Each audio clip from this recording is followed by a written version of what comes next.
My name is Jenny, David. Cora, Lila, Laurel, Jen, Lisa, Dino, Ari, Kyle. I was a Jehovah's Witness, Jehovah's Witness. FLDS, in the Amish church. the chosen people. I was a Scientologist. I grew up a Mooney, a member of the Unification Church. 2x2. And I am shunned. shunned. Sean. Shunned. Shunned. Shunned. Shunned. Stunned. Shunned.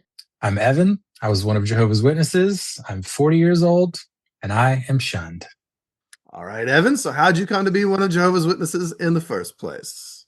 All right. Well, I am third generation. So my grandparents, I believe late 60s, early 70s, the timeline's fuzzy because it's never really mattered that much to me. They, as far as I know, as far as I've gathered without ever getting the full honest story, I think their marriage may have been a little bit rocky. And as witnesses tend to do, they show up at points where people are the most vulnerable. They offer them this amazing thing. And that's, as far as I know, that's what happened. My grandma was kind of at a point where it was like a last ditch effort. And they promise the world and they say, this is going to fix everything. All you need to do is just this, and this. You've got a community. You've got all this stuff, support, everything that I think may have been lacking at the time. So it sounded good. They put the bow on it. They sold it to her and she bought it. So I'm not sure how old my mom, her sister, her brother, my aunt and uncle were at the time, but I think they were maybe early teenagers, maybe tween or whatever, a little bit younger than that. And they converted, they switched over, and that was it, off and running. Rest is history. Okay. Rest is history. All right. Well, I mean, you said it. There's usually some sort of a vulnerability. Someone is, I mean, Jehovah's Witnesses are kind of ever present, right? They're always out there knocking or, around with the cart today, Hovering. or whatever. Yeah. And if you're struggling and they come to you and pitch you, hashtag best life ever and the happiest families on earth and such, you're going to have, like you said, community and a narrative and some support, then yeah, it's very attractive sales pitch. It really is. Absolutely. And in some ways it works. I mean, it definitely, the only version of my family, especially my grandparents I ever saw growing up, was they were great. They were tight. They loved each other. They were very supportive of each other. They were successful in the religion. My grandfather was an elder. My grandmother was very much an elder's wife. They had a lot of people that looked to them for support and counsel. And so, I mean, depending on the situation that they were in, it worked in the ways that they were promised it would work. So, I mean, good for them in that way. Sure. Oh, and then the resultant family that sounds like a lineage that has come from that. So, now that was on your mom's side. Your dad's side, witnesses? No, my dad's side. I haven't really met too many of them. Over the years, my mom, my aunt, and my uncle, as they grew up, they were all baptized, disfellowshipped, reinstated. So it was rocky throughout that whole period. It's been kind of I don't want to say habit, but a ritual, I guess, in my family to question and then sometimes also to return. So while out, my mom had a first marriage with a worldly fellow who was the biker type and the this and the that and the worldly guy. So I'm sure that was enticing in certain ways. Had my sister and then he left. She came back, reinstated my sister, grew up a witness, and met my father, who I think was a fresh witness at the time. I'm not sure how he became one of Jehovah's Witnesses. He just was. And that's what I was told. Using past tense, talking about him because he died fairly early. I was 3 when he passed away. He had HIV, didn't realize it. Again, the story that I was told was his older brother, who was his idol, excuse me, was a partier. And this is late 70s, early 80s. And they were partying. He brought my father along with him. And anything he did, my father did it also because that was his big brother. He was the cool one. He was whatever. So they were partying, sharing needles around with a group of people. My dad's brother is still alive, has a whole family. He's totally fine. Nothing ever happened with him. Oh, wow. Yeah. So my father, it's dormant for years, sometimes always. But a few years after I was born, he got really sick. And from the time he got his official kind of diagnosis and they knew what was going on, he passed within about a year, deteriorated super quick. We were living in New Jersey at the time.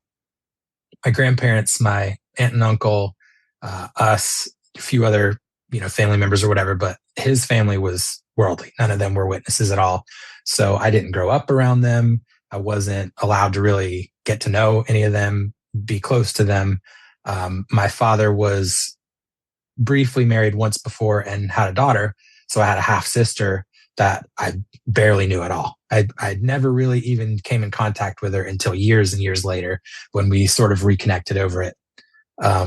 So all I really knew growing up was my witness family. So after that happened, that's in the late 80s, when the stigma around HIV was crazy. It was wild. The worst assumptions, the worst everything. Obviously, party and share needles, all that stuff is pretty bad. But the assumptions, especially in the congregation, the judgment, the ostracism, the tone towards my family completely shifted. And again, I was very young, so this is all just kind of the story that I grew up knowing. But also knowing the organization, not that far-fetched, pretty freaking believable that there would be a lot of judgment and a lot of distance being put there. Yeah, and he passed away and left behind a family who's now in this thing that's supposed to be, right? It was originally sold as this loving, amazing, supportive, communal thing.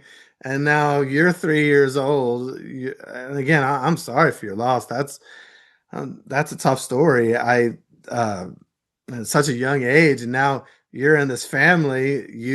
I guess your mom, your sister, Mm-hmm. you're growing up as Jehovah's Witnesses, and your family is kind of looked down on for something that had nothing to do with you, and there's no shame around it. Why are we shaming people around this? Oh yeah, it's on. wild. Yeah. And I really feel for my mom in that situation because she lost the father of her children. Yeah. She lost her partner, her support system, all that stuff. And then the support system that's supposed to be there, like you're saying, this loving family, this flock, this whatever, the only place that you're, I guess, allowed to really get support now kind of turns on you a little bit. And I don't know the details of the situation, but from what I gather, it was just not good.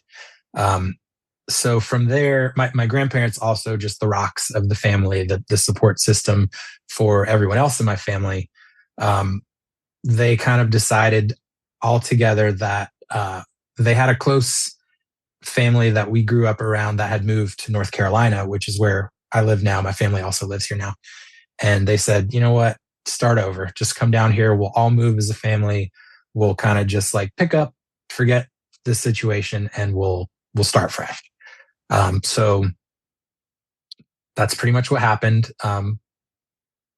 So now like you're going to say something. Yeah. I mean, that sounds nice in theory to some degree, but wherever you go, there you are. You take everything with you. So now, on top of losing her husband and having, how much older is your sister than you? 7 years. Okay, so 10 and 3, or somewhere roughly around there. Mm-hmm. Now you all have to relocate as well and start over. Oh, wow. Like, you can't just deny what happened. You can't run from it and just to go and start over. That's tough too. I mean, that's a lot of pressure on your mom and on you kids. Yes, exactly. And, wow.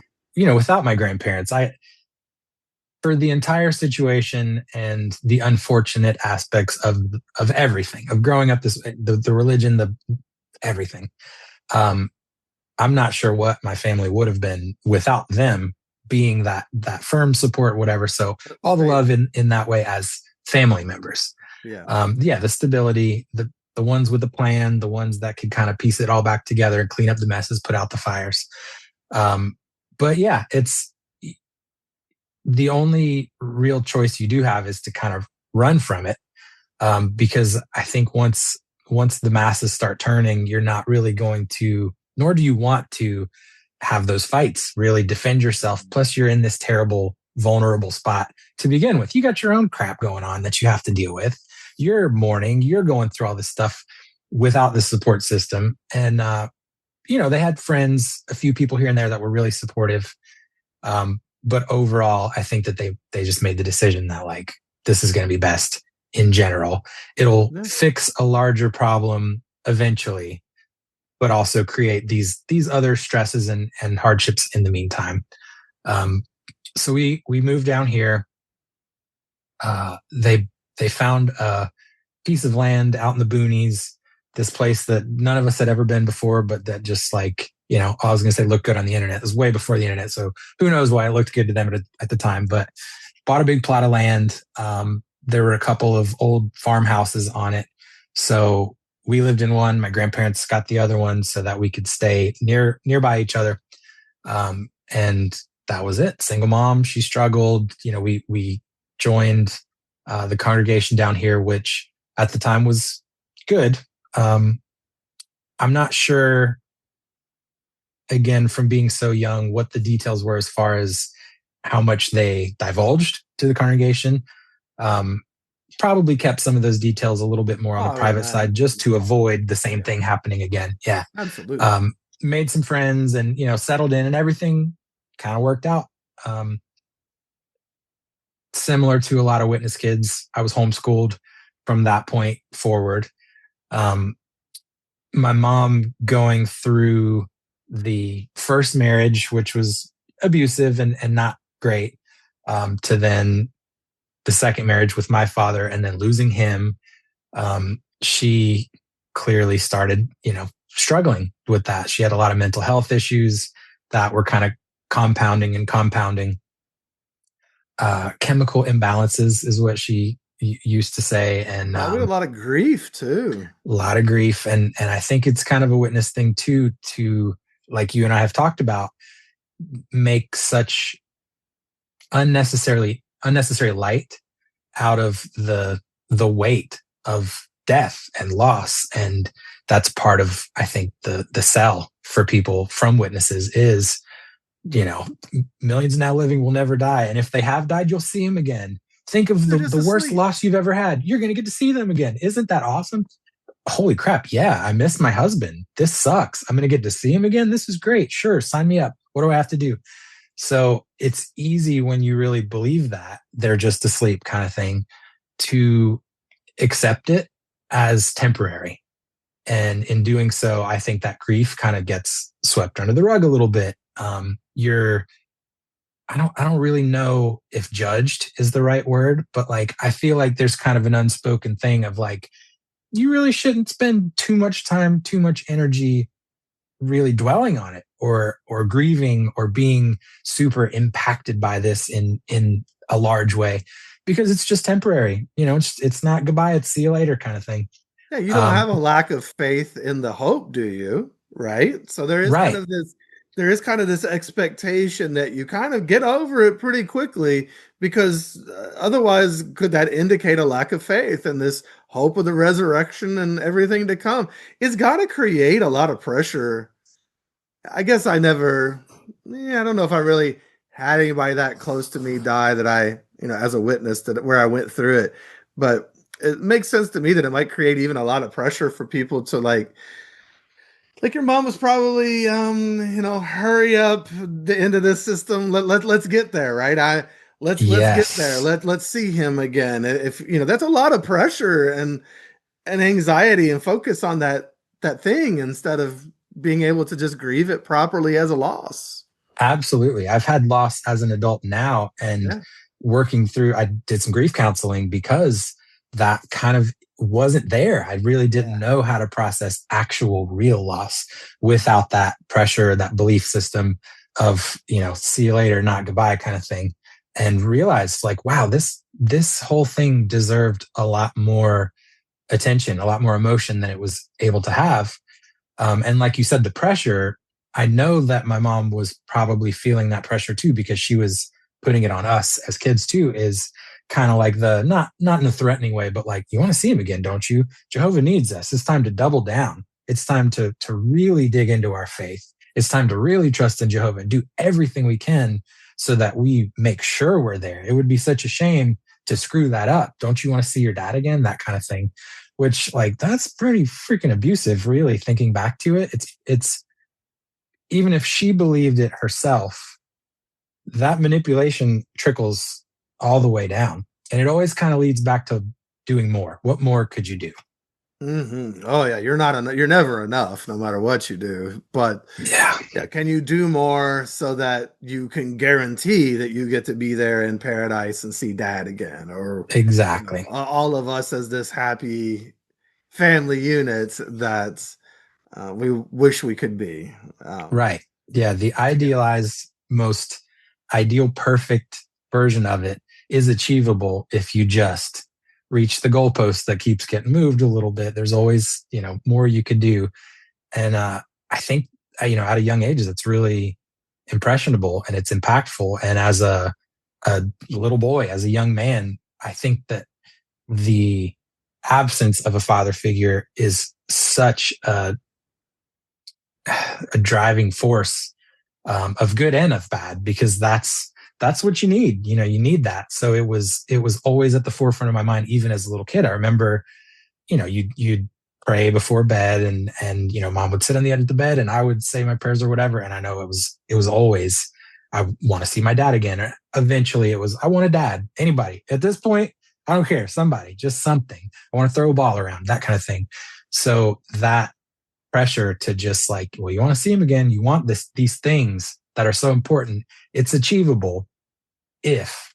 So that was always just such a big part of it.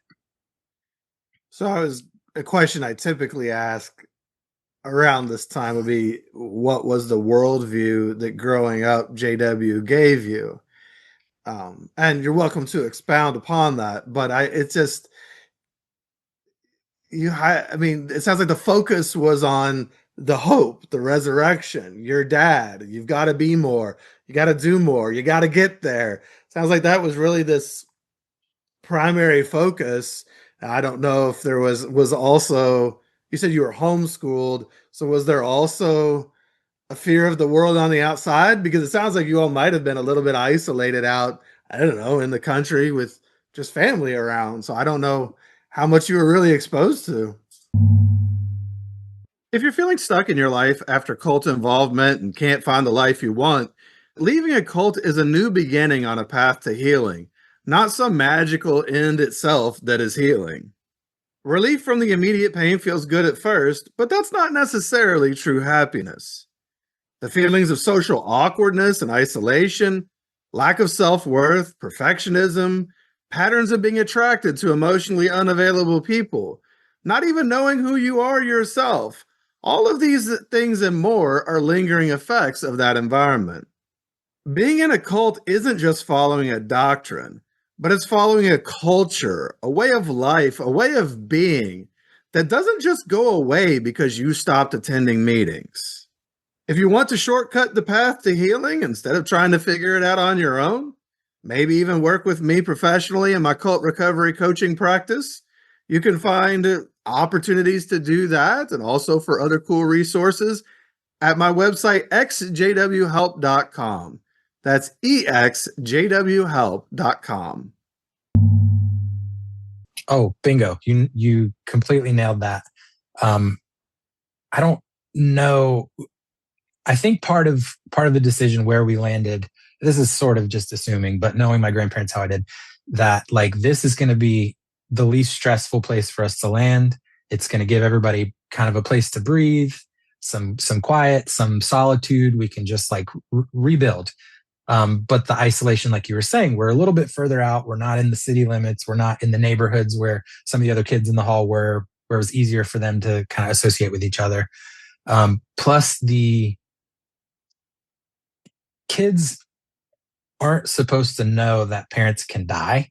That's just not not part of what you're supposed to really grow up with the knowledge of. Yeah. I think that that's supposed to be the most stable thing, period. Your parents are always there. You might lose one, but yeah, exactly. And they're the people that you look to when everything else is scary. Yeah. So the worldview that I can really think back to is I was scared. I was scared of everything. Every time my mom would leave, she's going to die. Something's going to happen to her. That's it. So it was just like a paranoia all the time. Yeah. And, as you've said before, there's nothing that the organization can't make worse. And part of the structure is paranoia, fear. Everything's going to get you. Everything's dangerous. Here's, the only safe space. Here's the only promise of making it through. Outside of this, danger everywhere. So let's take a little kid who already lost his father and the stability of that, and let's make him feel like the entire world outside is out to get him. Yeah. Oh, yeah. Oh my goodness. That's so rough for them. Yeah. It again, thinking back, as an adult now, I'm able to kind of go back and see things for what they were, with the understanding that I have of the world now and of being an adult and of handling different situations. Whereas at the time, so many things are so normalized that it's just what it is. So, you're not really equipped to do a lot of self-soothing or talk yourself down from a lot because it's just doom and gloom and, fear. I mean, where else are there 7-year-olds in clip-on ties standing around talking about Armageddon like it's nothing? That's not normal. It's not like a normal thing for kids to do. And like, here's this children's book, open to page whatever, and see fire and brimstone, burning hookers that are getting eaten by lions or whatever. That's not normal stuff. That doesn't like help you feel safe as a child. It just kind of doubles down on that pressure of, you got to do right. Not just like if you want to see your dad again or anything like that, but like you don't want to end up falling into a crater that opened up because you pissed God off by like, fill in the blank, any number of things. Well, so it didn't really help deal with that fear of just like, what's the next bad thing that's going to happen to kind of upend life in any kind of healthy way. It sort of just like reinforced it almost. Like bad things can and do happen. So you better, mind your P's and Q's. Well, look, I was thinking, look at and I don't have one in front of me, and admittedly, it's been a minute since I cracked one open, but look at the Bible story book. Yeah. It's only a couple pages in, and there's already violence. Cain has, Abel's laying there in a pool of blood, and Cain's walking away. And the end of the story is typically this fiery Armageddon and more death and destruction and violence that's going to come at the end of life or the end of the world. As a kid, you're supposed to be playing with your toys and dreaming of the future and having a good life and just making friends with other little kids. Your mention of the clip-on tie that hits. A little boy who can't even tie his own tie with a little clip-on out here telling grown adults, knocking on strangers' doors with magazines that have visions of death and destruction and apocalypse on them. That's not normal. That's not healthy. That's not okay. Yeah, doing that to kids. Of course not. You shouldn't even know the bad parts of the world currently until you're old enough to really be able to process those things, let alone the bad things that are happening and all the bad things that are going to happen. So I think the organization in general just breeds this culture of fear. And, fear, if you sell the problem and then you sell the solution, that's easy control. And that's kind of cult 101. So it's not the healthiest way to develop with that just like constant anxiety and constant fear. So I guess to kind of continue with the timeline a little bit, my sister being 7 years older than me, she hit her teenagehood before I did. And as seems to be in our bloodline, she kind of started rebelling a little bit and, went out. She had great friends. My exposure to a lot of the cool stuff, music, style, all that stuff in the 90s, especially, they're all grunge kids or whatever. Heck. So instead of, listening to whatever the 90s version of like kids bop was, I'm listening to Smashing Pumpkins and Nirvana and all that stuff at a young age. So I'll give them that all day long. They exposed me to such cool stuff that sort of shaped my secular interests throughout my life. But I think that being, a rebellious youth kind of thing, she started kind of pushing against it too. She started getting herself into trouble. She ran away at a point and had a worldly boyfriend that was way older than her and all this stuff. They were, in some police chase, this crazy police chase that was like on the news, all this crazy stuff all the time. So my mom's focus shifted at that point onto her. Let me save her. They were always super tight anyway. So she, I have these memories of her leaving to go, just like, Rachel's in trouble, let me go save her, whatever, leaving out at 9:00 at night on a, weeknight or whatever. And, just laying in bed and being like, well, I hope that they don't both die. Everything leads back to that. Everyone's going to die all the time. So, and there wasn't like cell phones and all that kind of stuff back then. So it was just like open-ended, laying in bed, listening to my Kingdom Melodies tape on my tape deck to try to just like soothe myself or whatever. My grandparents' house was nearby. So that was always kind of her thing too, to just like, well, if you need anything, they're there. So you can call them, you can walk up to their house, whatever. So that her focus being on that for a while, my sister did eventually get disfellowshipped and kind of just went. Like, it wasn't just like, all right, well, like, let me immediately start going through the steps and getting reinstated as quickly as I can, all that kind of stuff. She was like, I'm going to go experience the world, whatever. She would come back every once in a while and I guess just see my mom, and she would hang out with me. And I always respect that she was honest, completely honest with me. She'd tell me what she was up to. She'd tell me what she, just very matter of fact. She was always kind of like the stable one for me. Understanding my mom as an older kid, going through more with her and kind of recognizing some of my mom's mental health issues and the irrational parts of her as a parent or as a person or whatever. So I think that my sister was always real solid for me. So when she left, that was also a little bit of a like, geez, now I'm left with this crazy lady and like sort of fend for myself.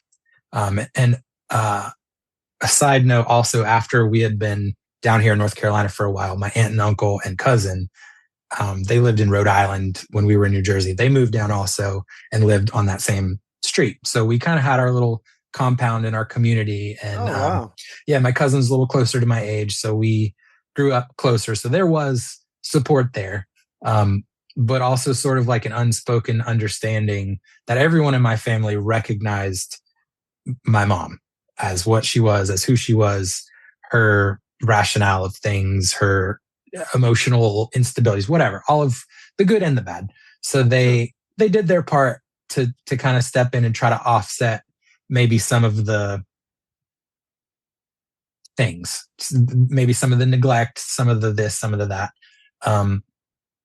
My grandpa being a big one, my aunt being a big one, but no one really, as far as I can understand, even still now, oh, well, that's just how she is. That's just who she is. No one really wants to call her on anything because it's not worth the fallout from that argument, that explosion, that whatever. Right. So there were little things. They would step in, do nice things for me here and there, have me, hey, come up to the house, work on this project with me, whatever.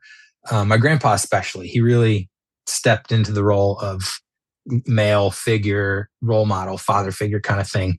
So owe him everything in the world. Every useful thing that I know now as a man, as a husband, as a whatever, fill in the blank, I can give a lot of those to him. He really did his part to try to prepare me. Best dude ever.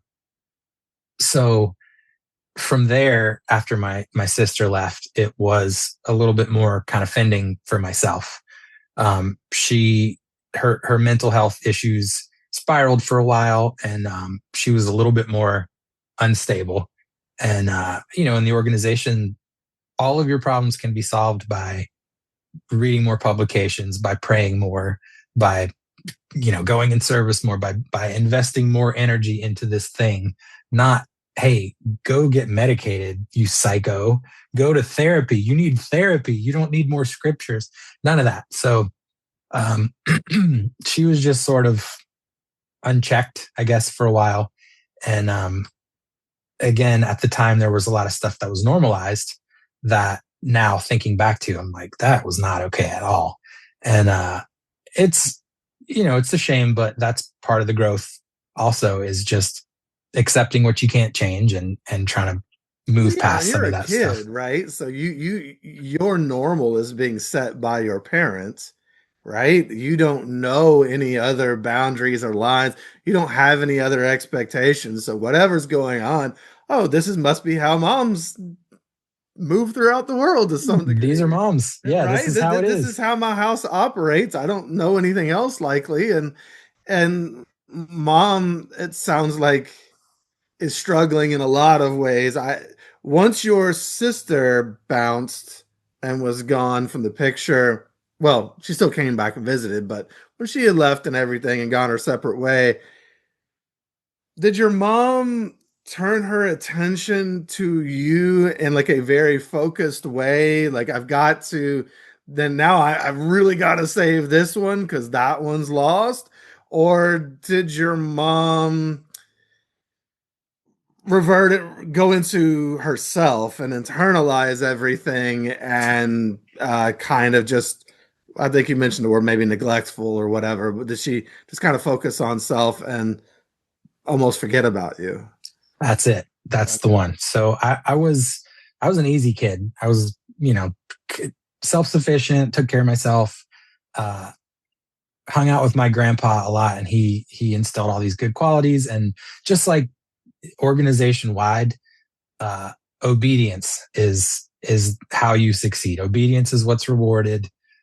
Here's what to think, here's not how to think, kind of thing. So you just do what you're told, you keep to yourself, you follow the rules, and like, that's it. So I think in hindsight, being an easy kid made it easy, I guess. As a parent, you go, well, they're good, they can handle themselves, they don't need much.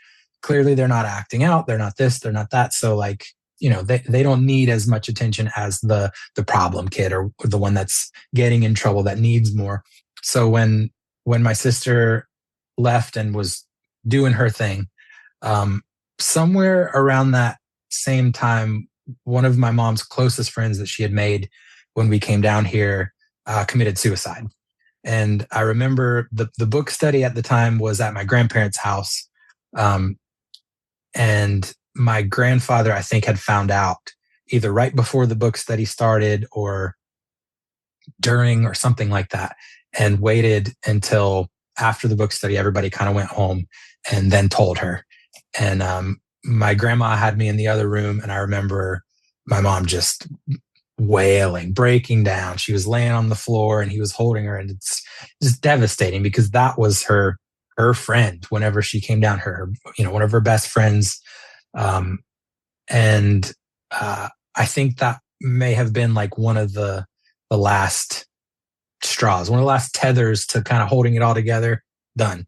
So she kind of went off the deep end, mental health wise at that point. And rather than, I have to save the one that's left, I think it all went inside. She wasn't doing well for a while. And it's not like she's going, well, maybe I'm wrong, maybe you'll correct me, but it's not like she's likely to go get therapy or go get some help, go talk to someone. At best, in the congregation, you might go talk to the elders and they'll read you some of the scriptures you're already familiar with, or give you an article about what hope for dead loved ones or whatever. Exactly. And in that case, when we're talking about suicide, we're talking about a situation that the organization has always struggled to handle, and how they really feel about that, and what that means for that person and their potential hope or lack thereof for a future. Exactly. So it's not the hope of we'll see your father again one day. Now it's Yeah, murky. Now there's some very some murky. judgment. Yeah. So I think that especially if you are fully locked into that belief, that's another layer to now contend with is that person is gone now. There may not be a hope of seeing that person again, regardless of the things that the organization doesn't really put a lot of focus into was what were they struggling with, what mental health issues may have been a factor in this whole thing, not the compassion to say if this was where that person got to, then somebody failed them, we failed them, the support system failed them, they were going through things that we can't even understand. The compassion there, it's immediate judgment instead. Hmm. That's a no-no, big sin. You just did something that Jehovah may not forgive you for. Yeah, they've tried to. I do think they've at least. And I don't. Gosh, I'm certainly not going to sing their praises, but I do think that they're more recently, at least, trying to give some more understanding to that situation, and realizing that that person is not really even always about what other people did. It's where that person is and what's going on in their head and heart, and how dark it must be, and that person has done something, um and that maybe there should be some level of compassion. I know that used to, in the back of the day, they would not allow a Kingdom Hall service for someone who had done that, but today they do at times, and I know of that happening. I know someone, unfortunately, that I lost, and it was more from the perspective of uh, they passed away due to natural causes that were of more of a mental and emotional nature. It's Uh, kind of how they framed it, I believe. And it again, it's a tough subject no matter what, right? It's a tough conversation.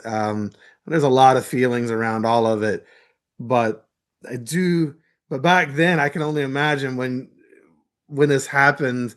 I don't know what era this was exactly, but just judging from ages and things, because it's been a minute, and your mom, yeah, there's going to be no support. There's going to be no understanding of what happened, and it's going to be that darkness is just going to explode out onto others, your mom included, who's already not doing well. And yeah, y'all didn't stand a chance.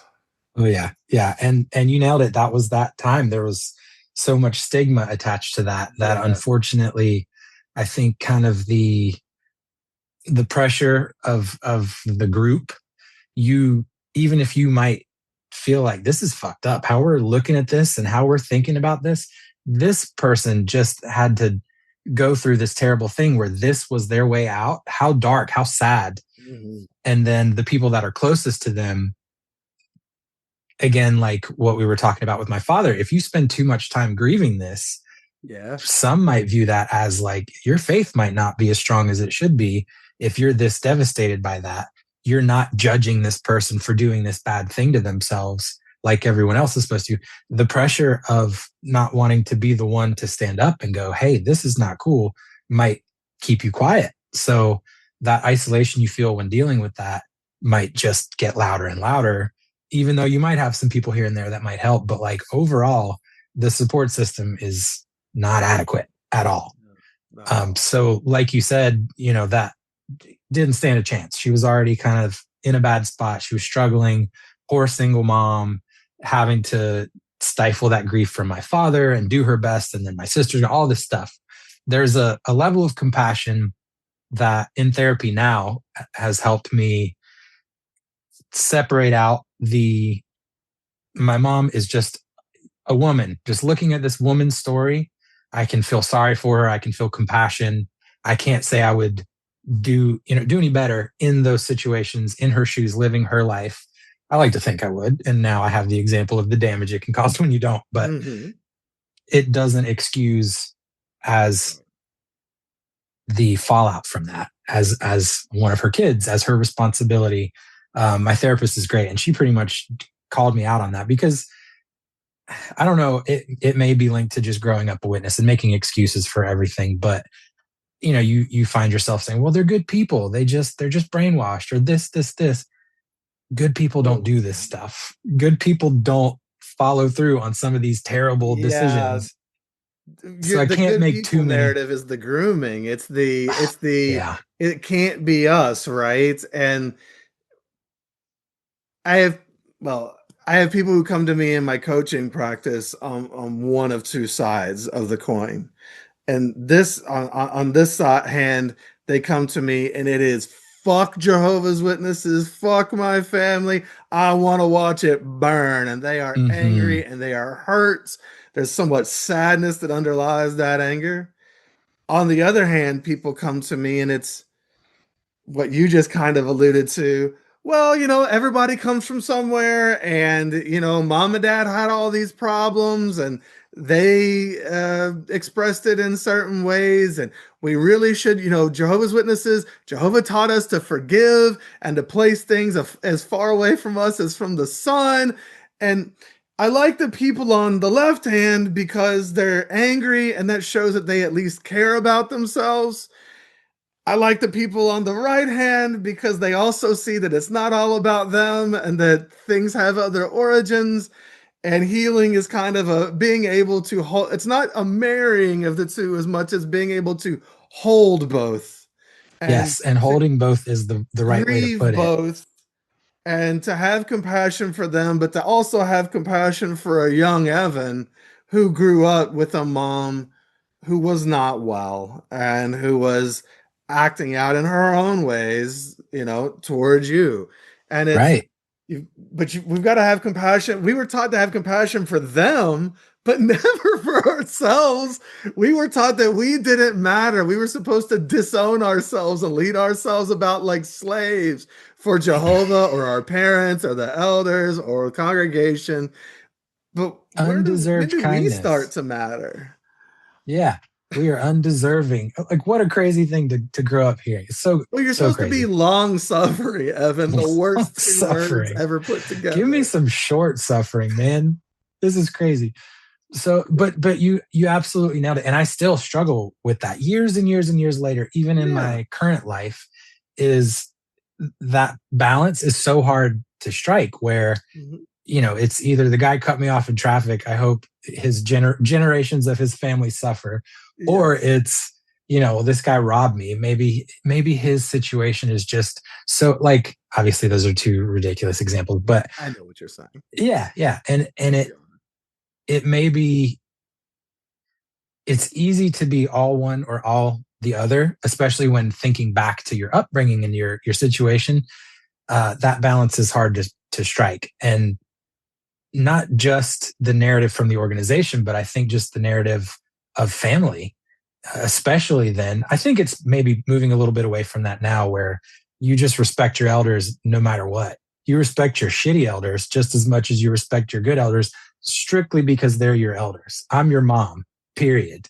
And like that ingrains in you. So as a 40-year-old now and seeing all the mistakes she made, my therapist says, she's your mom, period. End of story. When you decide to have a kid, that's your commitment. You put your own stuff aside 100% of the time if your kid needs you.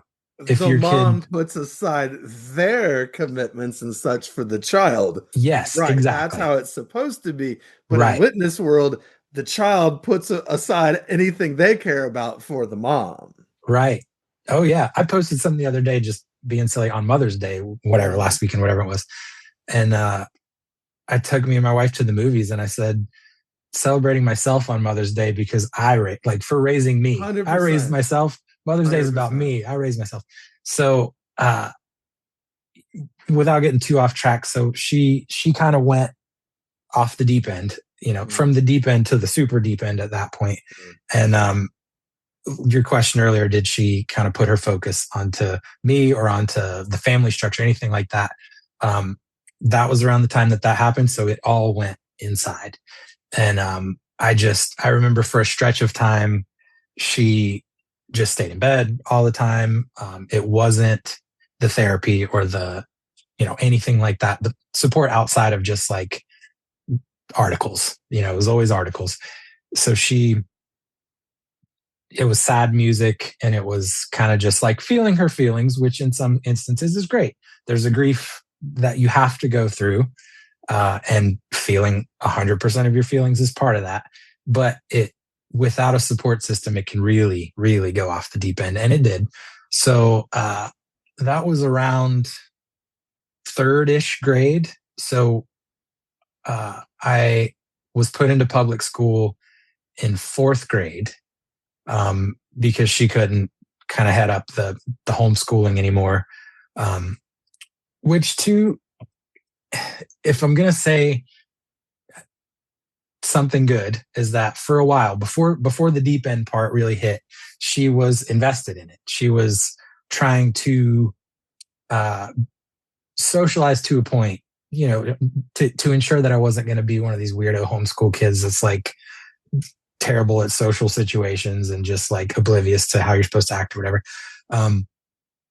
To try to keep me from being a weird homeschooled kid, she would enroll me in different kind of extracurricular things.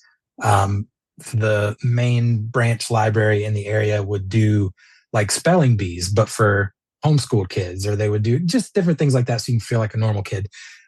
So she would always do that kind of stuff. If there was anything like arts or music related, extracurricularly, she would encourage me to do that. Like you and I had talked about, that was one thing that I can really give her, is that she encouraged that stuff. Music, arts, culture, all that stuff always really mattered to her throughout life. It gave me a lot of great opportunities that have served me well. So that I can appreciate about what she did. So that was good. But then it got to the point where that energy started, having, in a way, to be used in a self-preservation, whatever her justification at the time was. So the engagement with that kind of became less and less and less. And, I'm just following workbooks at home myself, doing all that stuff or whatever. And I think she recognized like this ain't working. So I'll just put him in public school around fourth grade. And her kind of struggle with her own mental health was still pretty bad at that point. I remember, catching the bus in the morning, I don't know, whatever, 7:30 or something like that, coming back at 3-4 o'clock, and she'd still be in bed, kind of thing. And seeing that also now, looking back as an adult to a situation that a kid probably shouldn't be exposed to. You're supposed to see your parents as these strong people that can handle stuff. And I just remember feeling the pressure to handle more. What can I do? How can I help out? Take pressure off of her. I'll handle it. Don't worry. I'll take care of this. I'll take care of that. Because I can see that this person can't handle anything. I remember laying in bed at night and just hearing her in the other room, just weeping and loud. And it's scary in a way, but also at the same time, I feel bad for her. And that kind of leads to some parenting in a way, reverse parenting or whatever. Oh, yeah. And also more independence. Because if I don't do it, it's not going to get done, kind of thing. In the Kingdom Hall also, I know that so I'm always interested to hear people's answer of the question that you ask. I don't want to get ahead of myself if you're still going to ask it, but fine. In the congregation, was it easy for you to make friends? Like, what was that like? And moving, I know you live in the Bible Belt also, and I too live in the Bible Belt down here. I'm not here to offend anyone, but I know I can speak from a lot of Northerners about Southerners that the consensus is that they're all just hicks. They're toothless hillbillies. Everyone down there is, kind of dumb, which in some ways, absolutely true. Not always, but when we moved down here, we kind of were very different already. it was like similar to going into public school. All these kids already knew each other. They've been in the same classes since kindergarten all the way up. Our congregation was pretty small, tight knit. Everyone had known everyone forever. Their kids grew up, the whole thing, generations in the same congregation. We were one of the few who had moved in from not just another area or another circuit or district, another part of the country. So we sounded funny. We acted, all that kind of stuff. And the congregation was welcoming. But again, if you grow up a normal kid, you can choose your peers. You can choose your friends based on your common interests, your, personalities, your this, your that, whoever you click with. But in small congregations, it's like, our parents had sex around the same time in the 80s. Cool. That's what we have in common. I guess you're going to be my peer for all of my adolescence. So that's kind of what it was. But it sort of highlighted also, I remember personally, a couple of the young guys in the congregation that I wanted to be friends with were close with their dads, and their dads were friends, and they were friends. And it was just this kind of like tight thing already. And I don't know how much of that was me accentuating that in my own mind as the thing that makes me different or others me or whatever. I know there was definitely some of that back at me from them. We're going to go do something with our dads or whatever. And, not saying like, well, you don't have a dad, so you can't come, but like being excluded from certain stuff like that, made it a little bit more difficult to not just relate, but to feel like I fit in. Going into public school, and I know I've heard other people on the same podcast have similar stories where they're homeschooled for a while, they transition into public school, and it's like, I'm on Mars now. I'm not familiar with any of this. This whole thing is weird. I'm, dropped into this cesspool of worldly kids that are going to try to, siphon my soul away from me unless I'm diligent. But also in the congregation, feeling some of that with my peers there too, that I'm trying to be friends with. But there are these other things that make it hard to fit in the place where we're supposed to fit in, not just outside of it. So there was a lot of kind of isolation and things like that. My sister was gone. My mom's a psycho. My grandpa and some other family members are stepping in to really do what they can. But like my grandpa's not a replacement for having friends kind of thing. Right. So a lot of drawing, a lot of video games, a lot of escapism, a lot of, listening to music, entertaining myself kind of thing, which I never really had a problem with. I still don't really have a problem with that kind of stuff now. I think it's good to be able to spend some time in your own head. Yeah, but it's good to have options. It's good. It's not. Right? It's good to not have to. I don't have a problem with it. Is a low bar for life. Right? It's very true. Good call out. I really enjoy this thing, right? Whatever it is, and I don't have to do it, but I'm choosing to. I'm choosing not like to do if it. I It's don't not play the this default, video game right? for 4 hours, I'm going to go insane. So a lot of time in Final Fantasy there. That was my, I was raised by my PlayStation kind of thing. So I really think that it was easier for me to make friends in school because I was in control of how much they knew about me. They didn't know my family. They didn't know my situation. They didn't know anything. They didn't know about my dad. They didn't know anything like that. So there was an incident that, again, not making too many excuses for, you're not responsible necessarily for things that happen to you that you can't control, but you're always kind of responsible for how you respond to that stuff. Whether you have the best you can do, right? Do the best you can do, but the best you can do can still suck for someone else, and you're responsible for that. Your own actions or reactions. Absolutely. So my mom's kind of deep end sort of culminated, I think, also tying in some of the stuff we've mentioned already about the belief of what happens, the belief of the future, the belief of death, and the belief of the resurrection, and all of this stuff, and how much light is made of it. It's not permanent. It's not this giant life altering thing. It is, but there's a silver lining. There's a happy ending. Detached from it all.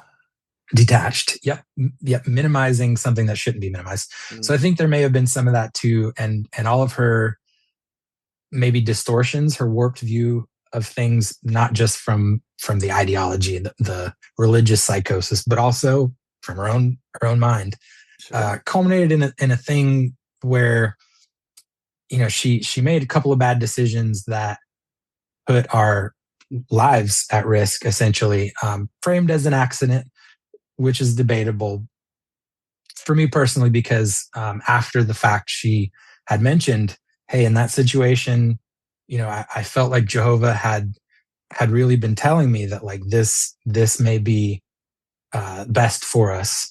If I hadn't made it, then you would be in good hands with your grandparents, who may be better suited to raise you. If you hadn't made it, then you would have been fast tracked basically to seeing your dad again. If both of us hadn't, then whatever. But regardless, the older I got, reflecting on that, I'm like, holy shit, that is so dangerous. That not just these views, but like unchecked mental health stuff without proper support can really impact lives in these really crazy ways that are totally justified in the wrong minds, with the wrong belief system supporting those decisions. So, sorry, go ahead.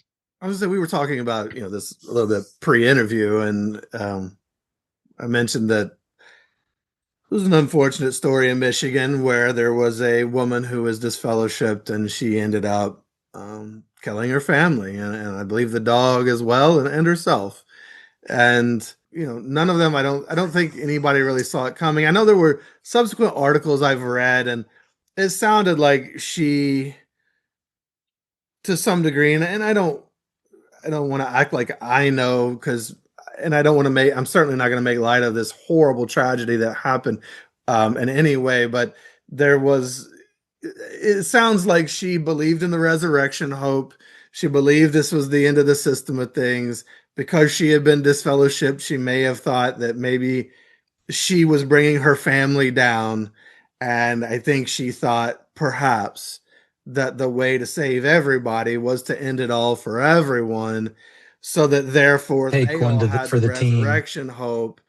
And then Jehovah would deal with her however, based on her situation. Or maybe that she just didn't matter anymore. So at least the only way she could matter was to do this heinous thing and make sure she could finally be the hero by making sure everybody else gets to paradise by taking them out. And man, it's just and I'm sure there may be others who are listening to this as well. You're definitely not alone. If you had a parent who maybe wasn't doing well, the pressure of all of this was on them. Again, it's reasons, it doesn't excuse the behavior, but they may have done really horrendous things at times, because, well, I mean, like in this case, your mom had a friend who clearly couldn't handle being here anymore. And, who knows what your mom's frame of mind was. And then there's like you said, the resurrection narrative. It just feeds when you're disconnected from life in general, when this life doesn't matter because you've been told it's just a means to an end, that end being paradise. And you're that detached from it, you are potentially capable of some horrendous things. And it's in part because of this narrative that Jehovah's Witnesses give people who may already not be doing well, and then they run with it. And it's really sad, and it's very dangerous. I'm glad you're still here. Thank you. I appreciate that. And, I made light of it. I'm glad she is too. Absolutely. Me too. She's still my mom at the end of the day, regardless, bookending it. But I made the joke about the dog, a little distasteful, but like that's making light of a heavy situation. And even still, I try to remind myself that like, just because I'm so far out of it now and detached from it, not influenced by it anymore, I still remember believing. I still remember what that was like. I still can put myself in younger me's shoes of when I thought that this was it. So as you're explaining, the potential thought process of this woman that killed her family, now that's insane to me. Now I'm like, whew, that's so sad. But that other part of me, like, I understand being in the position where that makes sense, where the wrong chain of events can happen, but that backbone being there, that foundation, that's a logical, rational, air quotes, rational Sure. thought process For someone in that state. For someone in that state. Exactly. Yep. Yeah. That's it. So it just kind of highlights how damaging some of these beliefs can be when you really believe them, when you really feel them, and they're not just part of how your mind works, but the lens in which everything is seen through. The filter which all of your decisions are based on, this belief system that justifies things, that discourages things, that kind of removes you from like maybe healthier ways of dealing things that may prevent you from being able to make these justifications. Like, that's not just like, oh, you're in a kooky religion that believes some wild things. You don't celebrate Christmas. That's wild. But like, hey, killing your family so that, you can, take one for the team and send your family to paradise. Like, that's wild. That's really much more damaging dark than some people might realize. Well, yeah. And that's why, I mean, Jehovah's Witnesses have this narrative that feels very light and airy until you get into it, and then it's covering a lot of darkness underneath it. And this is why so many ex-Jehovah's Witnesses, and I talk to a lot of them, have very dark senses of humor. It's how we all get by with it's like if you're a nurse or a police officer or something like that, or a vet, people often end up having very dark senses of humor because it was dark and we understand it, and we've all experienced some things that your average person may not experience, or I hope they don't. Right.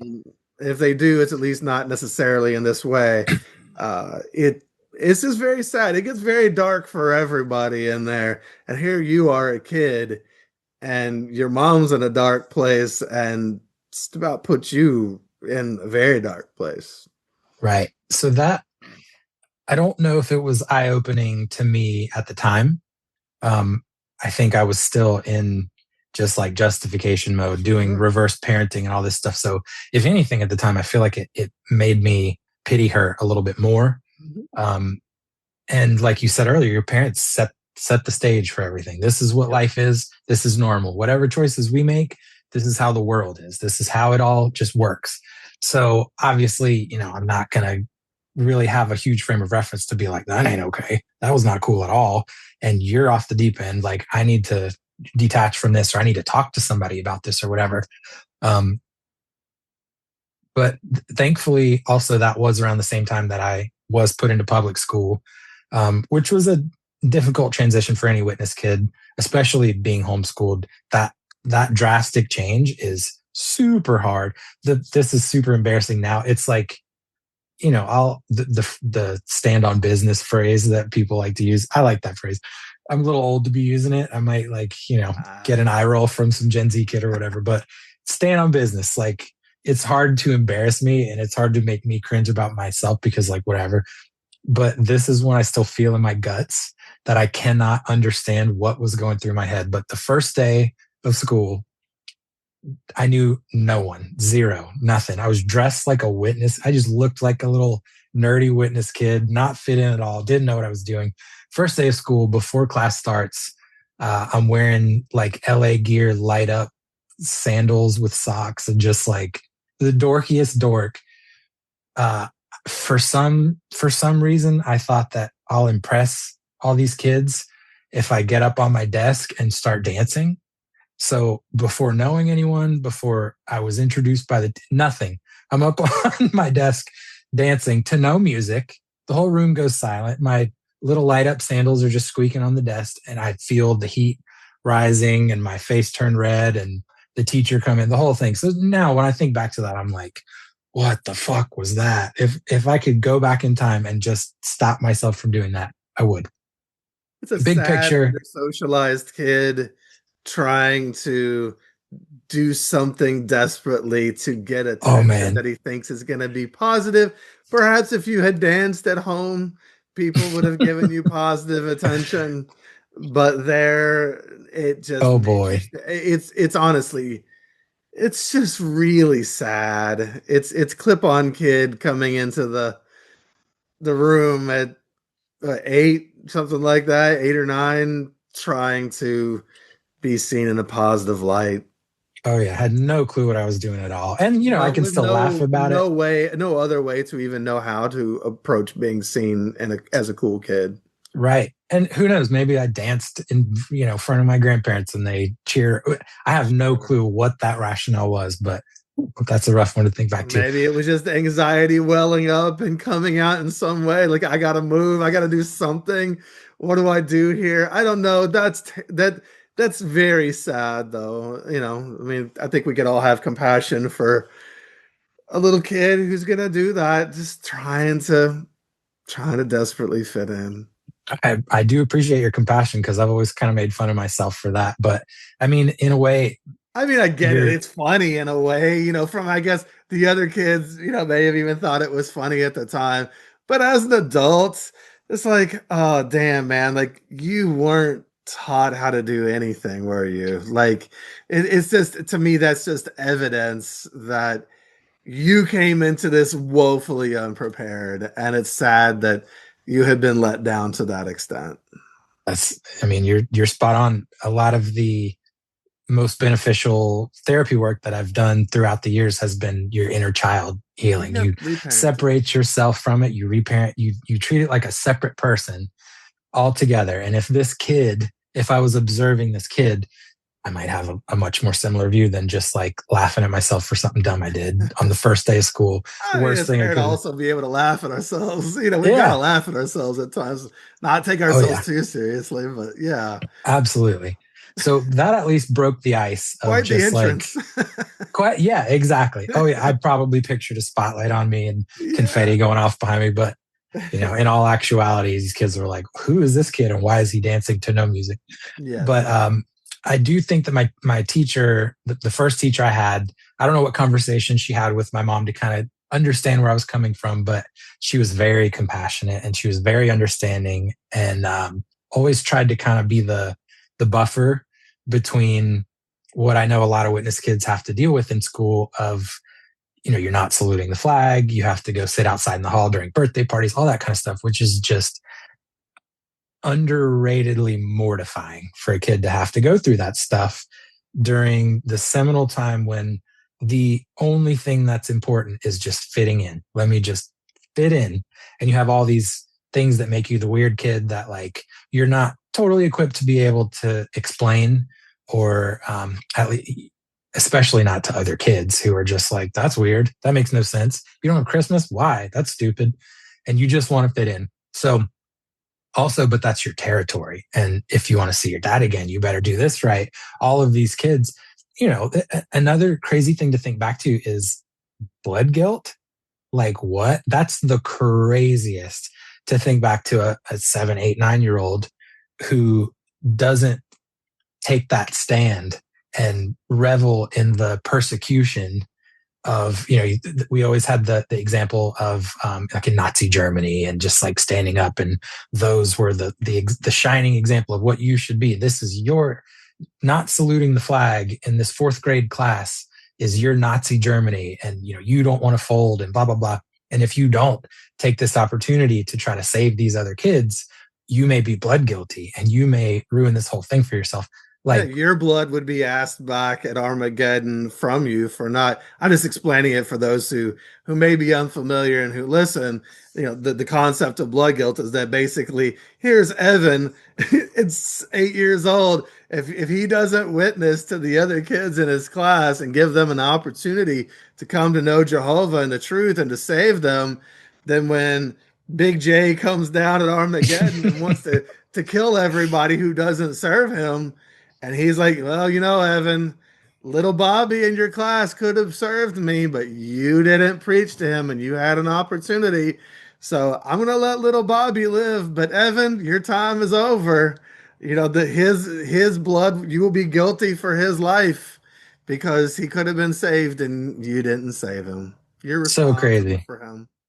Yeah, that's so wild to think back to. And like we were saying earlier, before we started, about like internal corporate language and Yeah. things that get so normalized.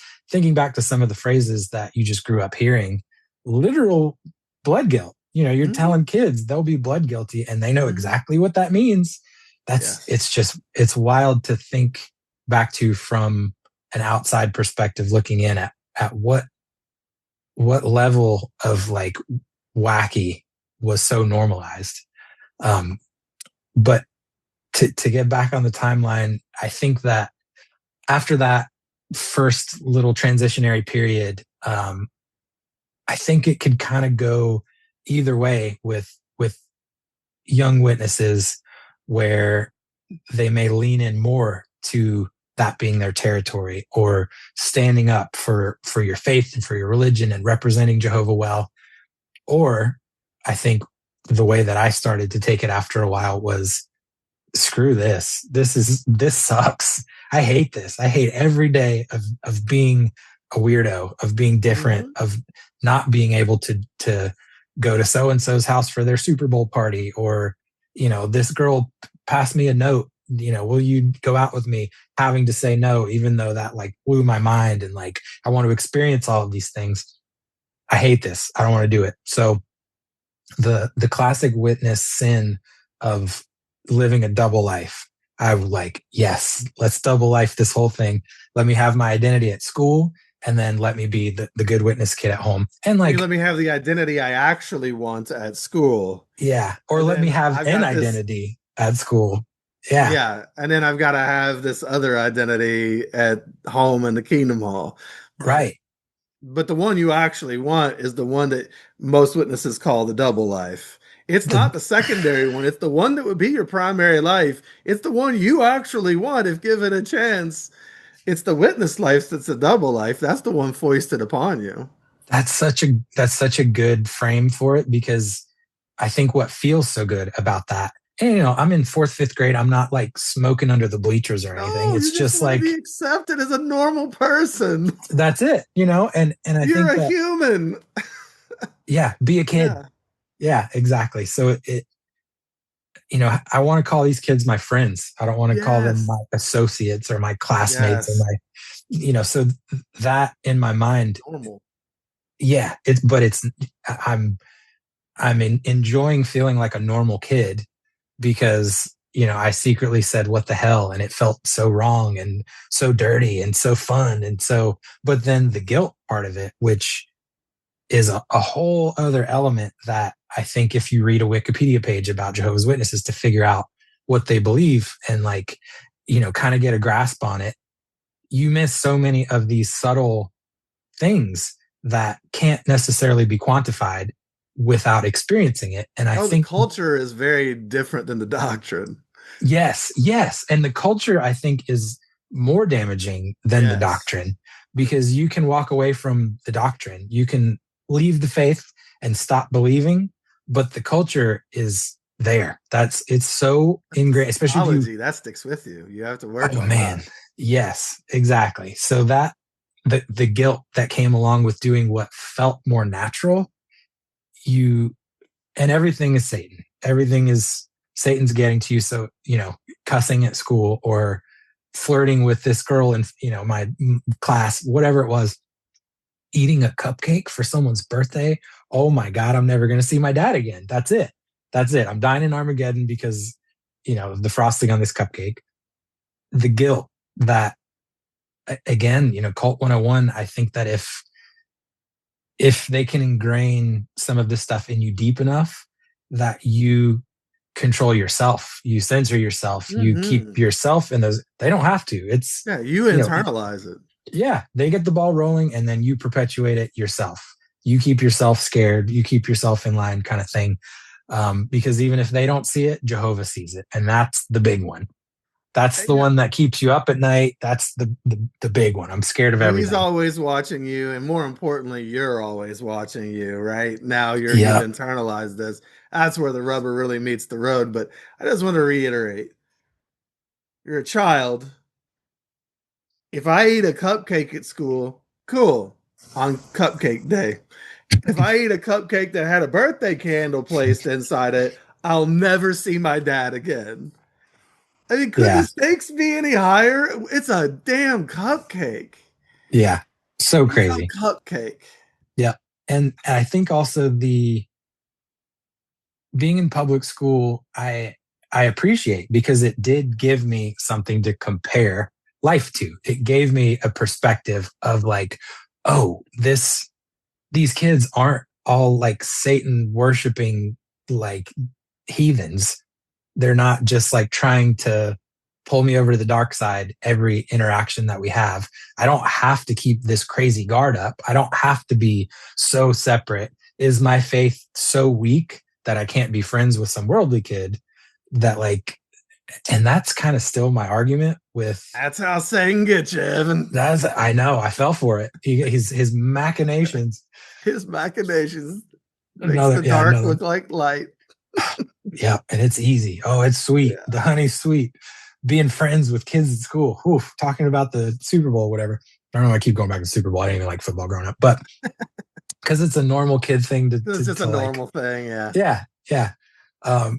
So eventually, I did start to enjoy the parts of school that made me feel like a normal kid or whatever, which in turn started making me kind of resent the primary life. My double life felt like it was serving me better as growth as a young man. And I felt a sense of community, and I felt these friends that were accepting of me, just me. That's it. Just, my own personality, my own quirks, my own this, my own that.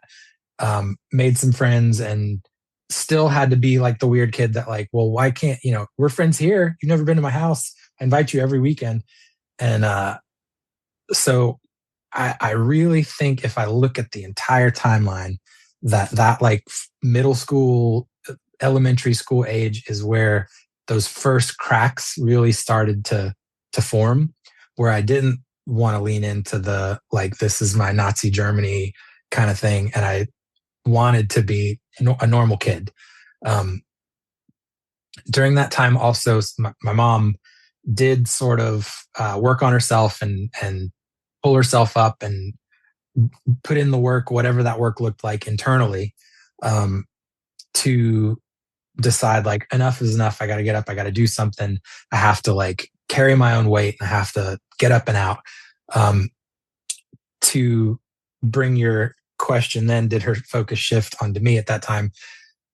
So her focus did shift at that point, but it became, let me do something with myself. Let me get myself up and out. So she went to community college. She started doing all these things to build herself up, which, yes, great, good. It gets you out of bed. You kind of break through your depression. You get the ball rolling, but you still have a kid. You still have a responsibility, which now for like the third iteration is not the focus, is not the focus, is not the focus. So she cleaned houses. She went to school. She was just working on herself. And since we lived in Podunk, bumfuck middle of nowhere, to do anything, even to go to the movies, was like a 45-minute drive. The school was further away, all this stuff. So when she'd leave in the morning, it was before I was up for school. She'd do her whole day, do everything, and then come home, usually dinner time or after. So that whole time, my self-sufficiency really just like honed. I learned all these like homemaker skills. So, get my clothes ready for school the next day, do my laundry, set my clothes out, do my homework, make myself something to eat, put myself to bed, wake up, get myself ready for school, go catch the bus, like that whole thing. And we would kind of cross paths here and there. And she would check in with me. She would make sure, not so much like, how you doing? How are you doing? It was like, did you study for the meeting? Did you make sure you prepared?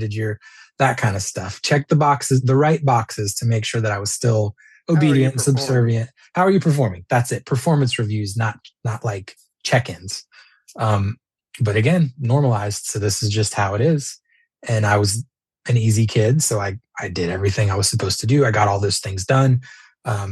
Prepared for the meetings. I'd take a highlighter and just a couple of lines here, a couple of lines here, 4 minutes. The whole watchtower for the next 3 weeks was already studied. I was good.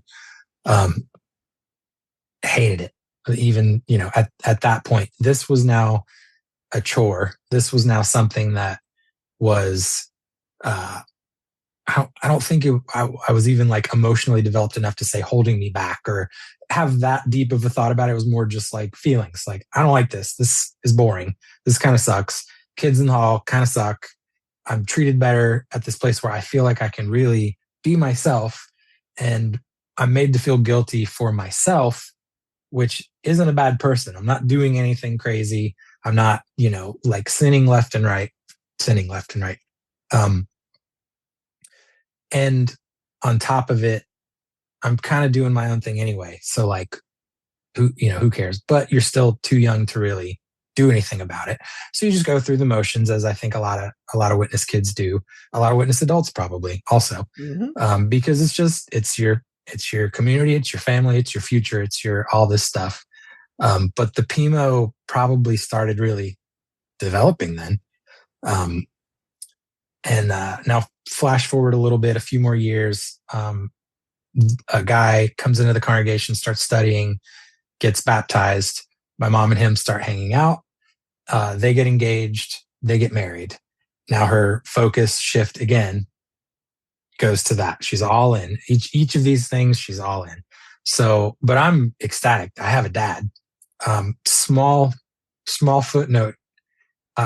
He is 7 years older than me, which the math for that one puts him your sister's age? The same age as my sister. Boom. Wow.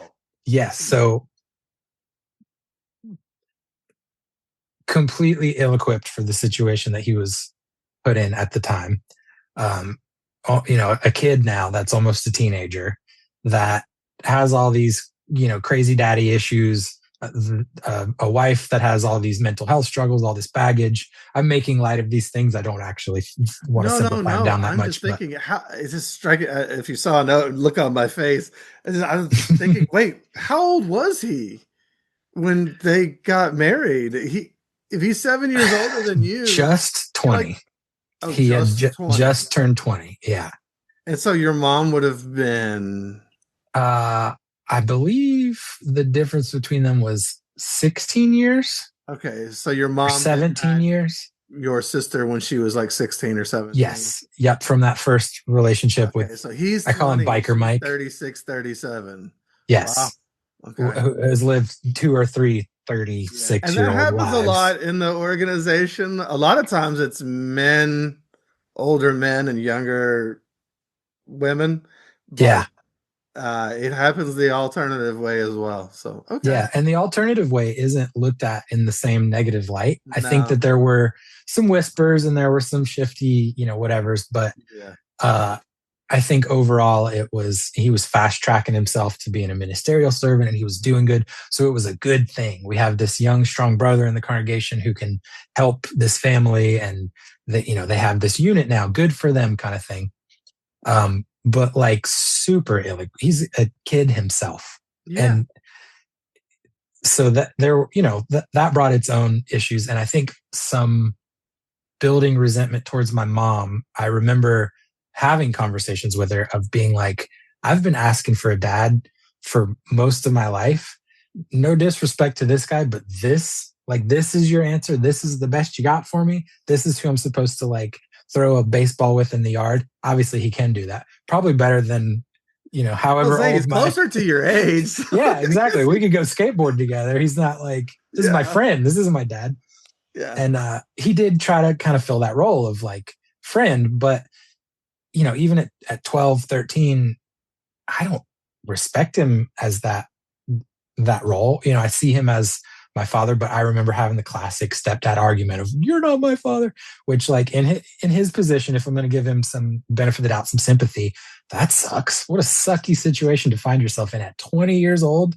Whoa, Yep. a divorced and a widow with a teenage kid and then also in the organization, the pressure that you have as a young man in the congregation for privileges and for this and for that. Like, that's a lot of pressure for a 20-year-old. When I was 20, you don't even know who you are at 20 oh my as a God. young JW, man. You have no idea who you are. Oh man, I'm 40. I don't know who I am. I can't even imagine. 20, like what? So I know now, being able to look back at it, there was definitely judgment from the congregation, which I also resented, because I'm like, we're weird enough as it is. We got enough things that like other us. Stop while we're this far behind. Stop making it harder. I didn't want them to be involved in any school stuff at all, because I didn't want that. Like I said earlier, you kind of have the freedom to let people know the parts of you that you want them to know, but like, I'm fresh to these kids, so I'm in control of what they know. I don't want them to know that my stepdad's the same age as my sister, and like they'd have a field day with that. And I'm already like, the older I got, the less the bullying was, because I stopped presenting myself as so different and started kind of like incorporating myself more into the mainstream of how you're supposed to act in school, how you're supposed to act to fit in school. But early on, the bullying against the witness kid that's part of it. That's just part of being a witness kid. You're different, and that puts a target on your back. So I wanted them to be no part of it whatsoever, which created a little bit more distance from me with them. They were newlyweds. They were married. They were the glow and the wanted to spend all their time together, whatever. So I was just kind of there, which started becoming like a preference, I think, at that point. It also became a little bit easier to fall in with the kids in the congregation now that we're all teenagers together. I got a car so I could drive. So now it was easier to hang out, and they're being bad double life witness kids too. So we're, sneaking our Jackass DVDs and going out and skateboarding, and we're forming our own little band, and we're all double lifing together or whatever. So it slowly started snowballing into, flash forward about 17-ish. And I started really, school's trying to prepare you for your future, academically. But, in the back of my mind, I'm thinking, I got more future stuff to figure out than school. I need to know what this is going to look like for me. I need to know where I want to go. I'm either going to, be some of these elder kids that are doing all this stuff on the weekend, Saturday night, and then Sunday morning they're in the front row with their watchtower all studied, ready to go, commenting, doing all their stuff. But like, I know who you are. I know what you were doing because I was doing it with you. Or I'm gonna just commit to, I want to be my own person. I want autonomy. I don't want to be subservient at the cost of individuality or independence or these things that I know I want to do. I don't want my musical abilities to lead me to Bethel. I want them to lead me to being a rock star, like the things that were cool to me. So I am proud of my younger self, thinking back now, that instead of just completely rebelling and, the fuck this whole thing, I started kind of sneaking at school and doing my own sort of independent research about other religions, because I think that you're so used to the structure and you're so used to the rules and the rigidity that even in my rebellious mind, my rebellion was going to be possibly moving to a more fitting religion that gave me a few more allowances to be myself. It wasn't even like I'm gone, I'm doing my own thing completely. And really trying to look at it from like a faith belief standpoint, which sort of backfired, because not on me, backfired on religion as a whole, because I think that the more research I did, the more I compared and contrasted, the more I realized, like, these are all dumb. They're all controlling. They're all based on faith, not evidence. They're gaps are filled in with, you just have to believe. You just have to feel it in your heart. You just have to choose to ignore the holes and the contradictions. And that just never, I think the waking up phrase that we use, once it kind of starts, you can't really stop, because once you notice the holes and the gaps and the contradictions, you can't like choose to forget them. You can't choose to unsee them. You can only choose to, well, I guess I'll just pretend, or this is a big enough deal that I don't want to spend more of my life pretending or ignoring. No. I don't want to, like, plug my ears. I don't want to look into this anymore, because I'm only going to see more stuff or find more stuff that pushes me further from it, which essentially is what happened. So I kind of had in mind already as a late teenager, this is not my future. I don't know how I'm going to get out. I don't know when I'm going to get out. I know I don't feel it in my heart. And were you baptized by now? Yes, I got baptized. Yeah, I skipped over that whole that whole period. 99. So I was 14. So yeah, at 14, to a normal person, the commitment and that decision and what that locks you into, the contract that you're signing with the consequence, the potential consequences of that decision at 14 is insane. You can't drive a car for 2 more years supervised. You can't do anything else, for 8 more years. You can't vote. You can't anything else. But you can make a decision, a commitment that, if you accidentally see Paris Hilton's skirt when she's getting out of a car when you're 17 on the internet, you lose everyone you've ever known and your family. Like that, the weight of that decision as a 14-year-old is crazy. But it's crazy, but hey, Norway just endorsed it. Shout out to Norway, appreciate them just saying that it's basically okay to shun kids, because it doesn't happen that often and the pressure is really not that bad. Yeah, cool. Great, Norway. Appreciate the government not being able to understand that. I got excited for a second because I thought you were going to say the other way. I didn't know. Oh no, they leaned no, into Watchtower won the final Supreme Court appeal,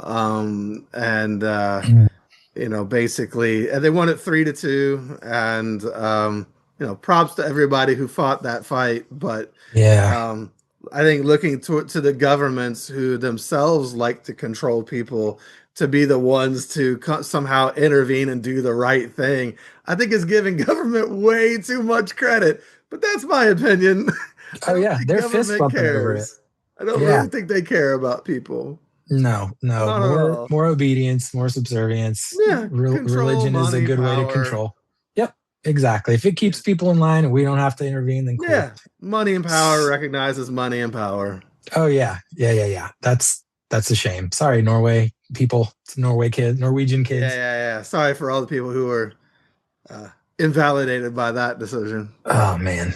Well, yeah. But here you are as a kid. I mean, that's why I think it's so interesting. You've been talking so much about your childhood, and it's like, yeah, just look at all the pressure here, and the governments are just like, that's okay. Basically, as long as you're not killing people or assaulting them in some way, physically or sexually, in the name of Jehovah, I guess. Yeah, it's only damage if there are bruises or cuts. It's the stuff inside your head. Yeah, pressure, you can't see it. Coercion is okay, but again, why would a government who probably coerces people all the time, be anti-coercion? That's their MO. That's a shame. I hate hearing that. I can't say I'm surprised. No, me neither. It's just, but you see all the pressure kids are under. It's insane. It's so much. Right. I see it all as abuse, but so back to where we were before I asked when you were baptized, because so at the late age of 14. Yeah, at the late age of 14. I think I was 14 also. Oh, okay. So you were probably looked at a little, why aren't you baptized yet at 10? I wouldn't say in my congregation it was that tight. If you weren't baptized by like 16, When you could Oh. start to drive, people were looking at you weird. 10, I knew someone who got baptized at, was she like 8? Oof.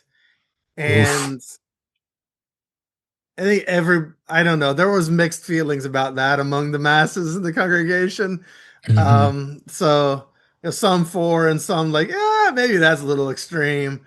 I don't know. At the end of the day, how much different is it than baptizing infants?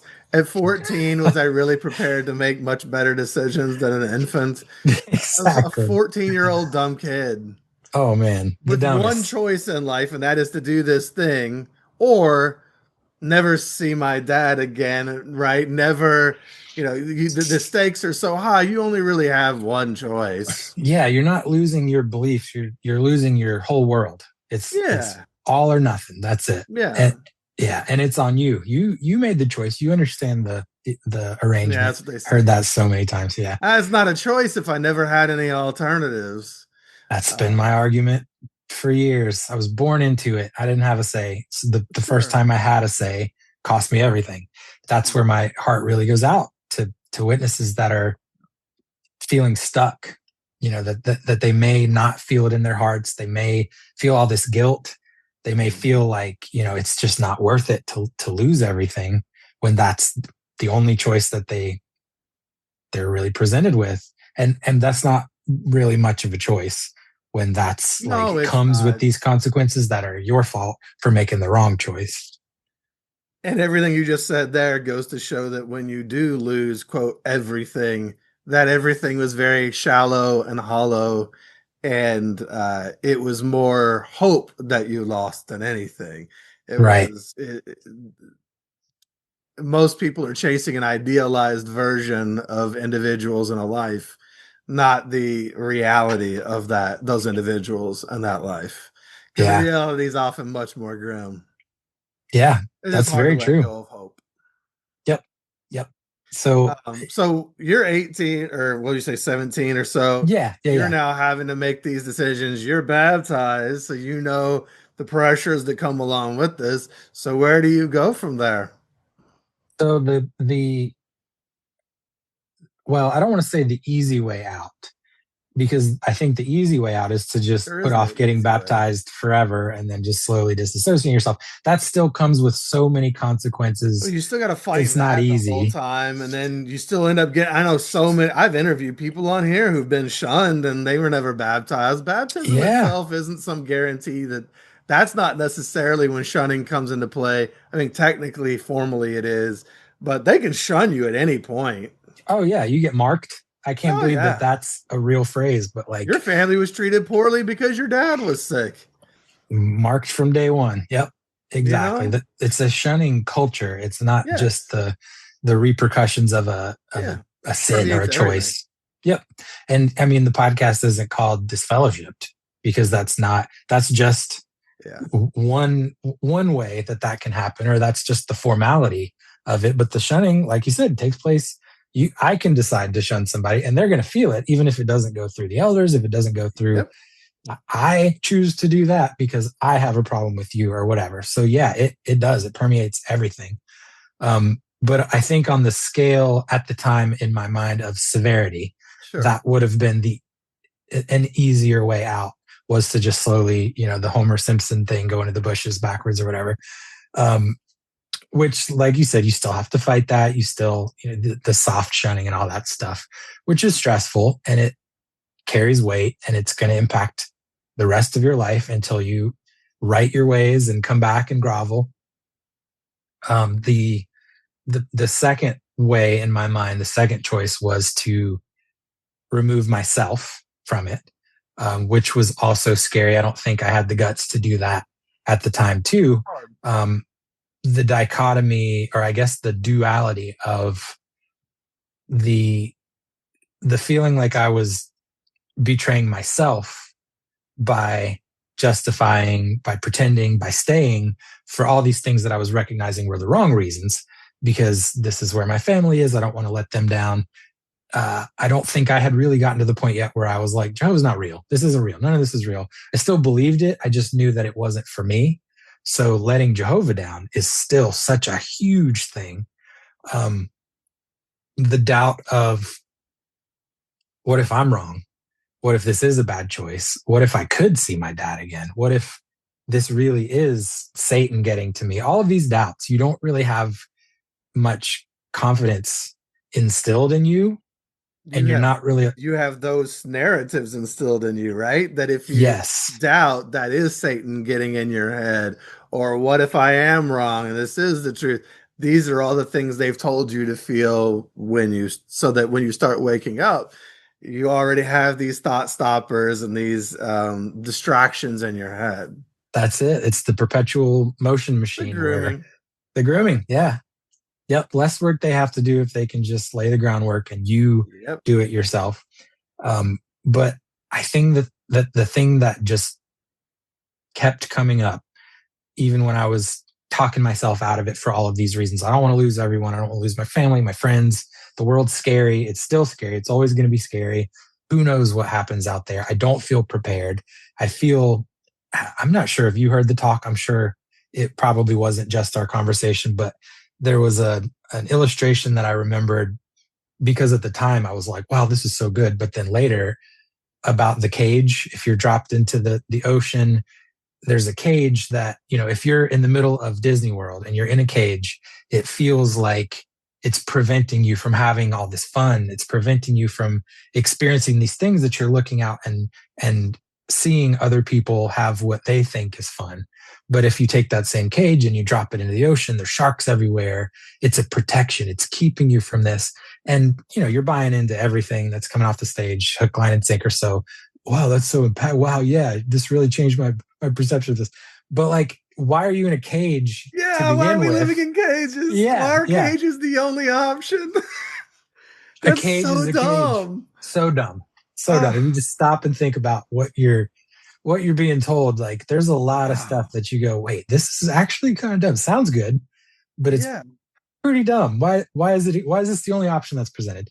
So what if you're standing in a cage and there's actually a doorway right there that you can walk out at any time, and you're just continuing to look at one side of the cage? It's Plato's allegory of the cave. What if you're locked into a cage with some creeps that are masquerading as elders? What if you're locked in a cage in a room that's on fire? Let's just remove the cage. Let me make the choice of diving into sharks or playing at Disney World. The default is, you got to be in a cage, so pick one. Pick one, yeah. And it's not as bad, I promise. Cage is cool. We can paint it, make it smell nice. Yeah. So that also started to shift. And I think the momentum started to build the other way. But admittedly, I was 17, 18, 19.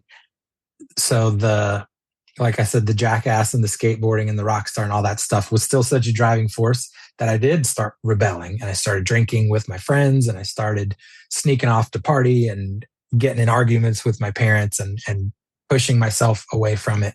I kind of see it similarly as people that are in relationships that they don't want to be in anymore, but they don't want to make the move to end it.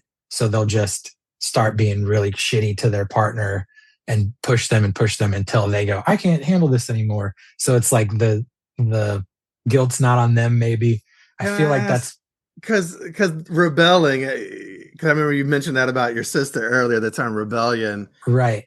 Is it really rebellion, or is it just a pent up person who's never been allowed to be free, finally finding some freedom and having to push so damn hard to be free that now they're kind of going maybe a little farther than perhaps they would have, or maybe they're experimenting with things because they don't know about anything and they're curious. It's just that the witnesses always frame it as rebellion. And it's I don't know. I might have gone out. Well, I didn't. I had a different path out. But your sister, I think her name was Rachel. Rachel or Evan, did they go out and rebel against mom and dad? Or, in other words, why is it always about mom and dad? I'm not rebelling against you. I just wanted to go try out life. That's all. If you're hurt by it or whatever, that's your own psychology. That's your own issues. I didn't do anything to you. Yes. The second you had the look on your face like you wanted to say something, Yeah. I caught myself going, wait a minute. That's still that ingrained, like, Yeah, we're rebellious. My mom today probably thinks I'm so rebellious. No, I just think the story you taught me is dumb. And I left your book club and was treated poorly for it, and was treated poorly for it before I ever left as well. So I now use my voice to do this, but I'm not rebelling against you. I'm trying to save people from being hurt. yes, exactly. The If that's framing is everything. rebellion, okay, then maybe you need to reevaluate your values in life. That's it. The rebellion in Star Wars wasn't a bad thing. They were saving people. That's it. Join There the you go. rebellion. Wasn't, go hurt people. Yeah. So Yeah, that's so funny that I kind of still view it that way. I mean, yes, I was sinning. I was doing these things. I was breaking these rules intentionally because it was sure. fun and because I just had checked out already. Didn't care. I didn't care whether I was right or wrong, whether it was, really going to cost me my spiritual future or my potential to be impaired. All these things. At that point, I think I was so just done with it. It wasn't worth it. The wait was more than the reward. And that was kind of my chosen, maybe like subconscious decision. Let me just do what I want until it opens this door, kicks me out the door, whatever it is. And that's what happened. So Yep. I think it spreads around the congregation whenever you start coming into the Kingdom Hall with your top button unbuttoned. The tie's almost all the way up. Go a little not bit clipped anymore. It's not clipped. Yeah, exactly. Exactly. Yep. Yeah. I get up and go to the bathroom more than once per meeting. Like, what is he doing? I haven't answered in a while. He stopped having his privileges. He's not carrying the microphone anymore. Oh my God, Satan has him. He's making terrible decisions. And like we said, the fear culture is crazy. You're one garage sale item away from being demon possessed at all times. There's just everything is just, that's another funny thing, thinking back to like, everything is demonic. It's so crazy. Like my Pokemon card that I had to hide under my mattress might actually be the reason why I had a nightmare last night, because it's demonic or whatever.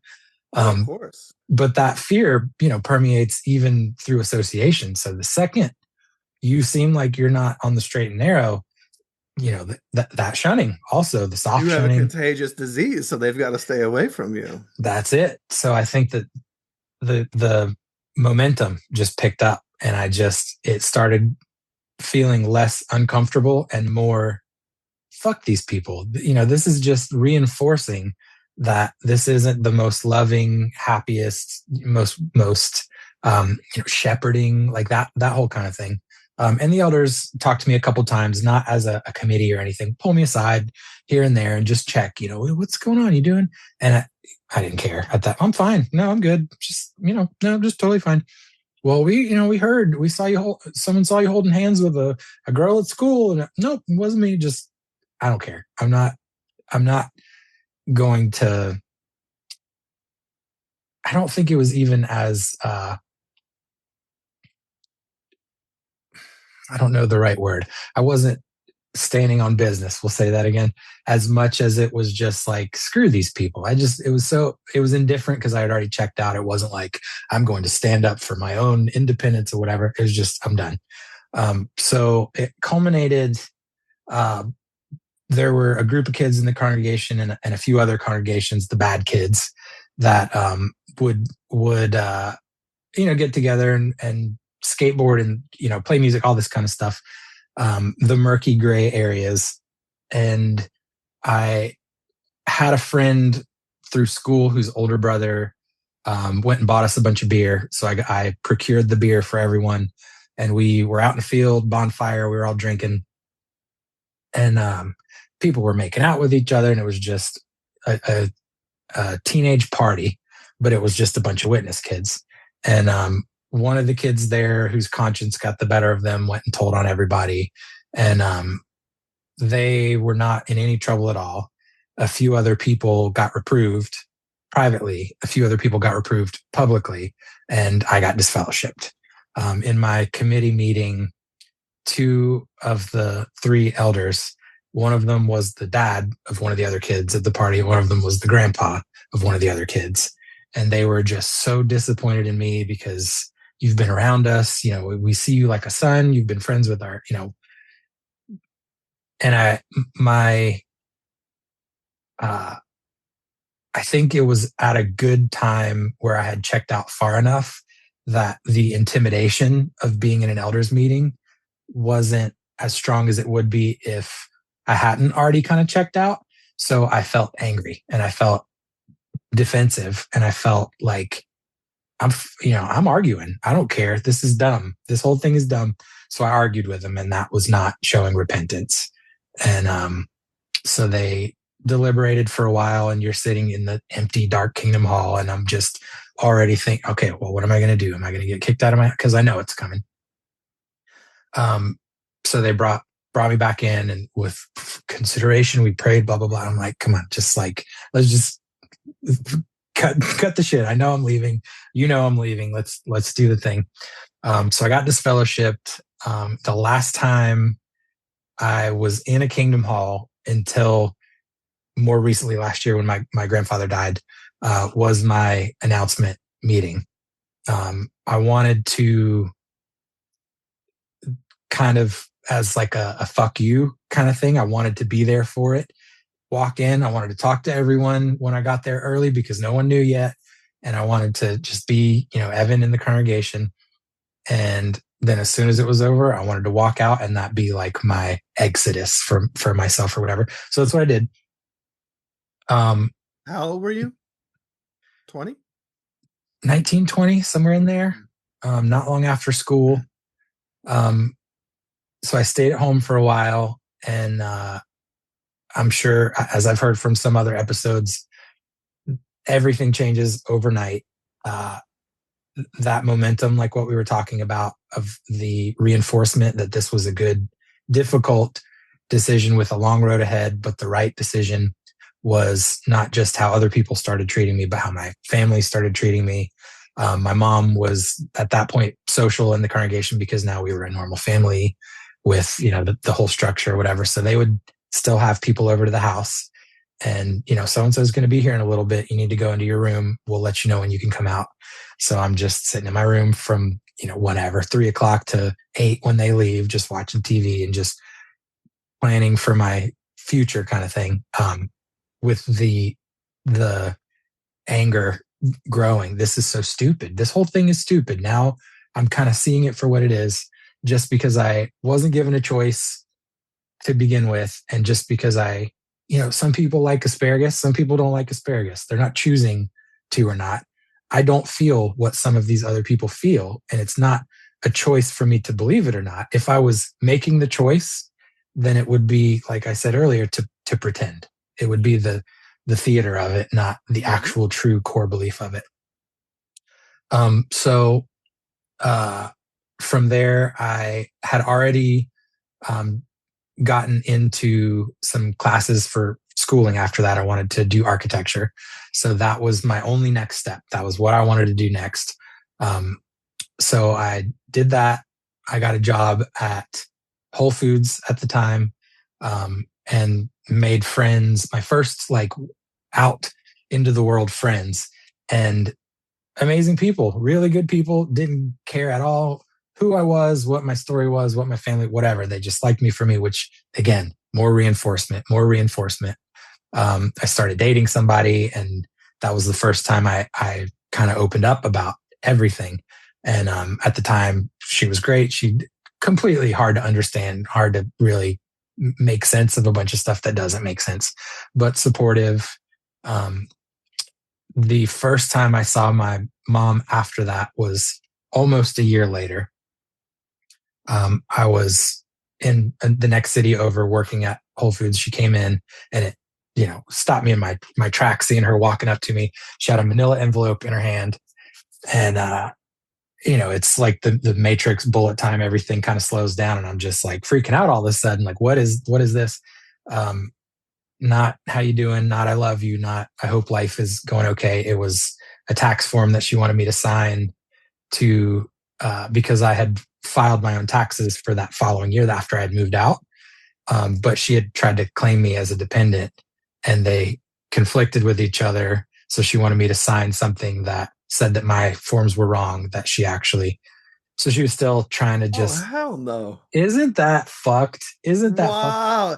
I'll tell you, Jehovah's Witnesses and taxes, oh my goodness, they will try to get away with murder and any kind of hand up or whatever. They will try to take Yeah. advantage of it as much as possible. Yeah, and it felt like Even though they're so retaliation. Yeah, I know. It felt like retaliation because also I don't think I mentioned it when I really started checking out. Like late high school, I had a part-time job working at a art gallery frame shop, like putting art into frames and putting it all together and shipping it out or whatever.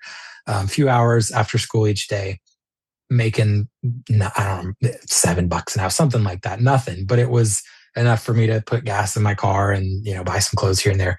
But I think once my mom saw that I was checking out, she started charging me rent and just like these little subtle retaliations, I'm not on your side anymore kind of thing. So that the tax thing too, I ripped it up in front of her. I tossed it in the trash and I was like, you're out of your mind. This is insane. Like, you're my mom. You don't think I'm out here struggling. You don't think that, life on my own, when you're not set up to be able to handle it, you're not prepared at all for any of this. You're prepared for staying in. You're not prepared for being able to take care of yourself. So it's a struggle, not just financially, but emotionally. You're still grieving the loss of not just your family, but everything. You're everyone you've ever known, everything you've ever known, your safety, your security, your whatever. And also to tackle the fear of, I'm in the world where everything's dangerous. Everyone's out to get me. Like, I'm making friends and I'm slowly starting to see that, like, okay, this isn't what you're raised to believe it is. But it's still scary. And I'm 40. I've been out for a long time. I'm married. I have a business, all this stuff. And it's still scary sometimes.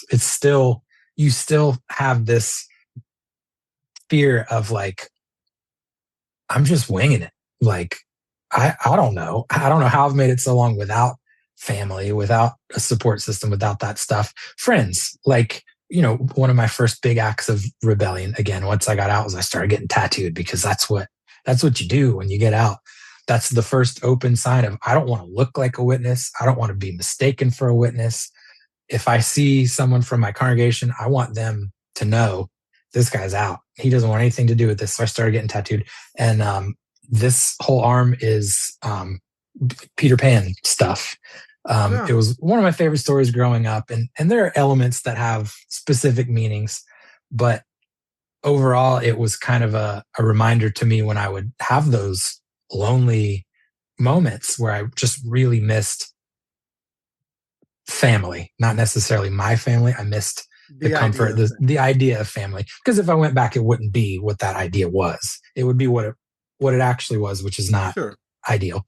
But Peter Pan made his family out of the people who treated him like family. His lost boys were the ones that treated him that way, that supported him, that loved all that stuff. They made their own family. So that was kind of like the reminder to me that I would look at it sometimes and like, okay, family is just a word, but blood, you don't have to put up with abuse from your friends like you have to put up with things from your family. Uncle Joe might suck, but that's still your Uncle Joe. Your mom might try to do some really crazy stuff. That's still your mom. You're kind of tied to these people, but like families who treat you like family.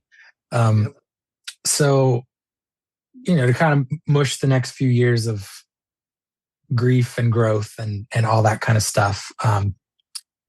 It gives you, I think I mentioned this when we first started talking, the thing that I wish somebody may have told me when I was the most scared and when I was questioning this decision, when you're feeling the fallout and the floor drops out from under you and you go, oh shit, this is real now. This is really real. And even if tomorrow I decided I want out, this was a bad choice, I want to go back, that's still months and months of groveling and of kissing ass and of begging for this group of old dudes to, we will allow it if you kiss the ring a few more times. That's still months of that. So like minimum, I'm out here in the scary world for, a year, whatever. But the thing that I wish somebody would have told me is the superpower that it grants you to now choose anything, everything. Choose who you want to be. You get a clean slate. You get to pick what you want to do with your life. You get to pick who you want in your circle. You get to pick what you believe, what your moral compass is, what your ethics are, what your social stances, your political stances, who your partner is. You don't have to just date one of three, young sisters that are your age who are in your car. Like your pool now is pretty big for everything. And you don't have to feel guilty for any of it. That can go several ways. But that just felt like the most empowering thing in the world. It still does, years later, it really still does that autonomy. You don't realize how much of yourself you don't have or you don't know or isn't allowed to be a thing until you start building it and figuring out who you are. And that freedom is the coolest feeling ever. And it's slowly like the how scary it is and how uncertain and rocky and all of those feelings that consume you when you first get out and you're just like, I don't know what I'm doing. I don't know what to do next. One foot in front of the other. Slowly kind of gets quieter, and the excitement of being able to do what you want and like figuring out who you are helps. It was a thing to focus on that got me through the toughest times. And realizing that you can, as a witness, take some of the very foundational, very early groundwork of hard work, of honesty, of treating people good, of being dependable, do what you say you're going to do, the core stuff that like the people ruin the core stuff because people can suck and they can abuse the core values kind of thing. But you can take those things, you can take the public speaking skills. It kind of does give you things that you can adapt to your own life and succeed. And I think the more momentum you get in that area and the more confidence you build that the world isn't as scary as you've been led to believe it is, that there are good people that will treat you better, that you kind of start seeing, okay, conditional love is not love. And that's sort of the entire thing in the organization. Conditional. Everything is conditional. You're only as good as XYZ, your subservience or whatever it is. And even the closest people to you, your family, your parents, will drop you like a bad habit if you step out of line and you don't matter at all. And that's tough to stomach and to work through. It stuck out to me. You've said before that there are patterns that you can fall into from some of that stuff where your self-worth is super low, and that might lead to you putting yourself in positions where other people can take advantage of you, or you're allowing people to. The thing that you said that stuck out to me was having a tendency to latch onto emotionally unavailable people. The first time that I heard that, I was like, ooh, call out, like bing. So there is a lot of stuff to work through. It's not easy, and it's scary, and it's difficult, and you have to really be honest with yourself about a lot of these things. You're pretty messed up when you leave. They've done a lot of damage, regardless of what leaving looks like. But there's community. There's the what is it? The world is your oyster, or whatever. I think I just butchered that phrase. What is your oyster? Yeah, whatever. Like you Not can what you do if you don't like oysters, but yeah, exactly. Your shellfish allergy. Sometimes the world is your shellfish allergy. I think that for me personally, though, it was important. The community aspect is what I looked for first, because the isolation I think is a big part too. That you don't really anticipate how heavy that is, because you can be in a group of peers, you can make friends, you can even be in a relationship, all these things, but you have gone through something that you feel like no one understands this. This is not something any of these people relate to. I couldn't even explain it if I tried, because it's just such a deeply ingrained thing. You don't leave, and that's you've all right, you left. That's it. You achieved it. You're gone now. Yay, you did it. Like that's the first step of a lot of work to do. Yeah, you still got a lot. That's just the first step in healing. You got to get out of the situation, but then, okay, now you've got to build off of a really shaky foundation. So we've got to shore up the foundation so that we have something to build on. And that foundation is you. As much as you've referenced conditional love a lot, many people search for community immediately after leaving because we've been taught our whole lives that our community defines who we are, not that we define who we are. And so we're always looking to others to see if we're okay. And the thing that they rob all of us of is the ability to love ourselves. Yes. Yes. That's core. The gaslighting of Jehovah's Witnesses, which they are absolute masters of, all of them, is there to prevent you from feeling secure in yourself or loving yourself, to make you doubt yourself so that you have to listen to them. Then they have control. So you said something earlier about selling you the sickness so they can sell you the cure. Yeah, and the sickness is you don't value you. and that's what we have to get to a place of, is where of self-love. And that takes quite a lot of time when most of our self-talk is very negative and we've internalized all the gaslighting. We're doing it to ourselves. I want to do this thing. I don't know. Do I really? Well, is it safe to do that thing? What are people going to think of me if I like this thing? Just go do what you like. It's okay. Yeah.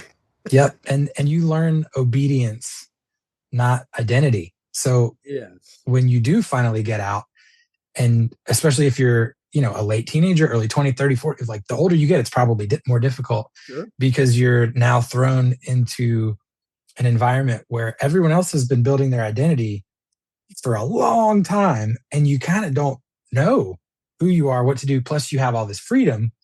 And in that kind of need for community once you leave, this is just my experience with it. I know that it's different with everyone, and what works for someone may not work for someone else, but sure.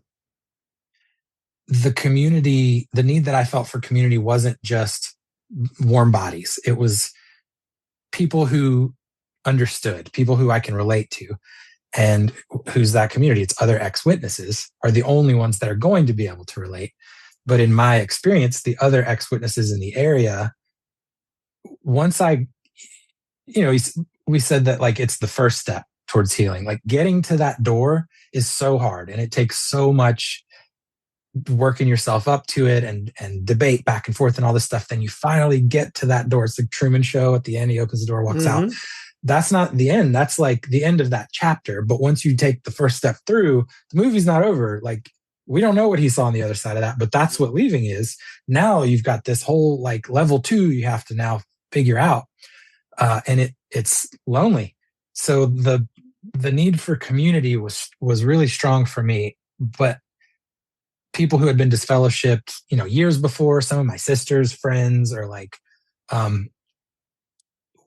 my sister also, just to backtrack a little bit, got reinstated during this time too. So she was not an option anymore. She was a lot more understanding, and she would talk to me sometimes and like whatever, because she had just gone through all of it. But that like wasn't really someone that I can talk to, count on, whatever, like I was sort of hoping would happen. But the other ex-witnesses that were around were just so negative and so bitter. And you and I talked about bitterness as being framed as like, you're just going to be a bitter apostate. And it's the phrasing is built in, just like the low self-esteem thing. Faithful and discreet slave. You're a slave. That's it. You know, you're undeserved kindness. All of these things that are baked in to just reinforce in yourself that like, you ain't shit. Like you're nothing without this. And you're only allowed to be because of this God that you now owe your entire life to, who might get pissed off one day because you're not doing quite enough. Just all this stuff is baked into you feeling crappy.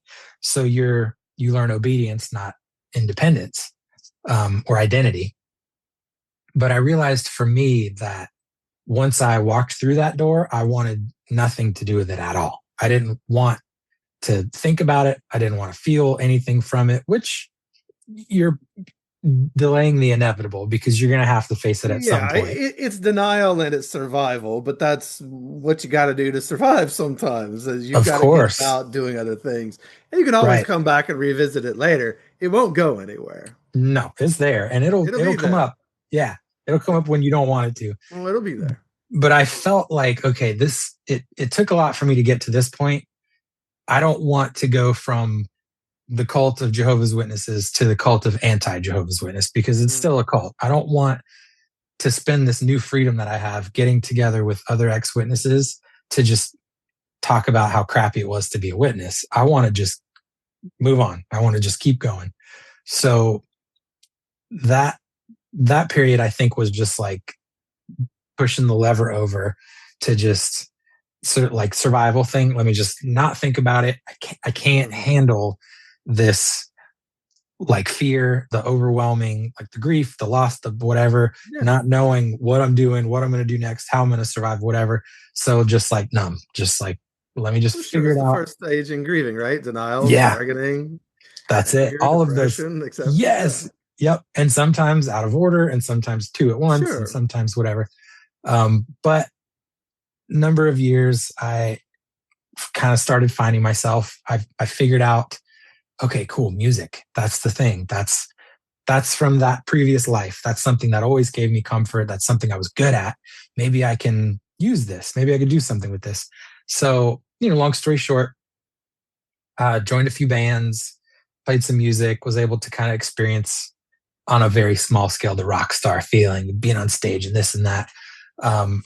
Recorded at a recording studio and hit it off with the guy that ran the recording studio, and ended up getting a job working for him.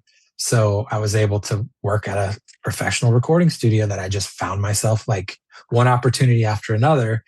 And that's kind of when life started like, okay, cool. Like these are things that I would never have gotten to experience. I'm not in Bethel tooting a tuba to be played at a convention that everyone's asleep at anyway. I mean, you could have been at the Kingdom Hall working the sound department, but okay, if you want something lesser, go ahead. Yeah, this brother yells, so let me turn it down a little bit before he comments. Yeah, there's a little more to it than that, thankfully. And working at the studio introduced me to some other bands that hired me to come on the road with them. So I also was able to see all 50 states, or 48 states, no Alaska and Hawaii, but every other state, most of them multiple times, made friends all over the country, just one opportunity after another. So you escaped into another cult that took over your entire life. Yeah, what a fun one. Yeah. No, I'm like totally fine with that cult. Absolutely. Yeah, that's awesome. Yeah, each thing that happened, each opportunity that presented itself, it's scary to say yes and to take these risks, because it's the first time you've ever been exposed to all this stuff.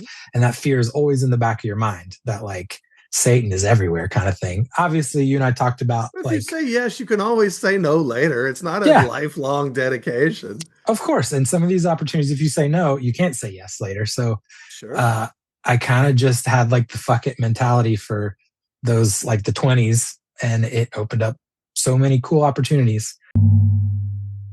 If you'd like some extra content and you'd like to learn more about our guests today, maybe even have an opportunity to connect further with them, you can do so by joining the Back Room tier at patreon.com/shunned. Finished with working for one of those bands for a long time, doing tours with them. Got a job at Apple, like we talked about a long time ago, stable, secure job. Met my wife. She was someone who came in to have something repaired. Complete cornball, cheesy storybook. I'm going to marry this girl. I don't know who she is. I've seen her for 5 seconds, but I've never Wayne's World with the lady in red thing and it's all he sees or whatever. Swing. That's like kind of how it was when I saw my wife, and that's its own story, whatever. But we got married, and we've been married since 2019, right before the world exploded. And she's the most supportive person that I've ever known ever. I've got these friends that I was able to make all over the country, different places that we can travel and go stay with, and different people that have done really cool stuff that have exposed me to all these things. So kind of the moral of it is like, it sucks. It's hard. It's scary. It costs a lot. It costs everything at a point. It feels like, how am I ever going to rebuild from this?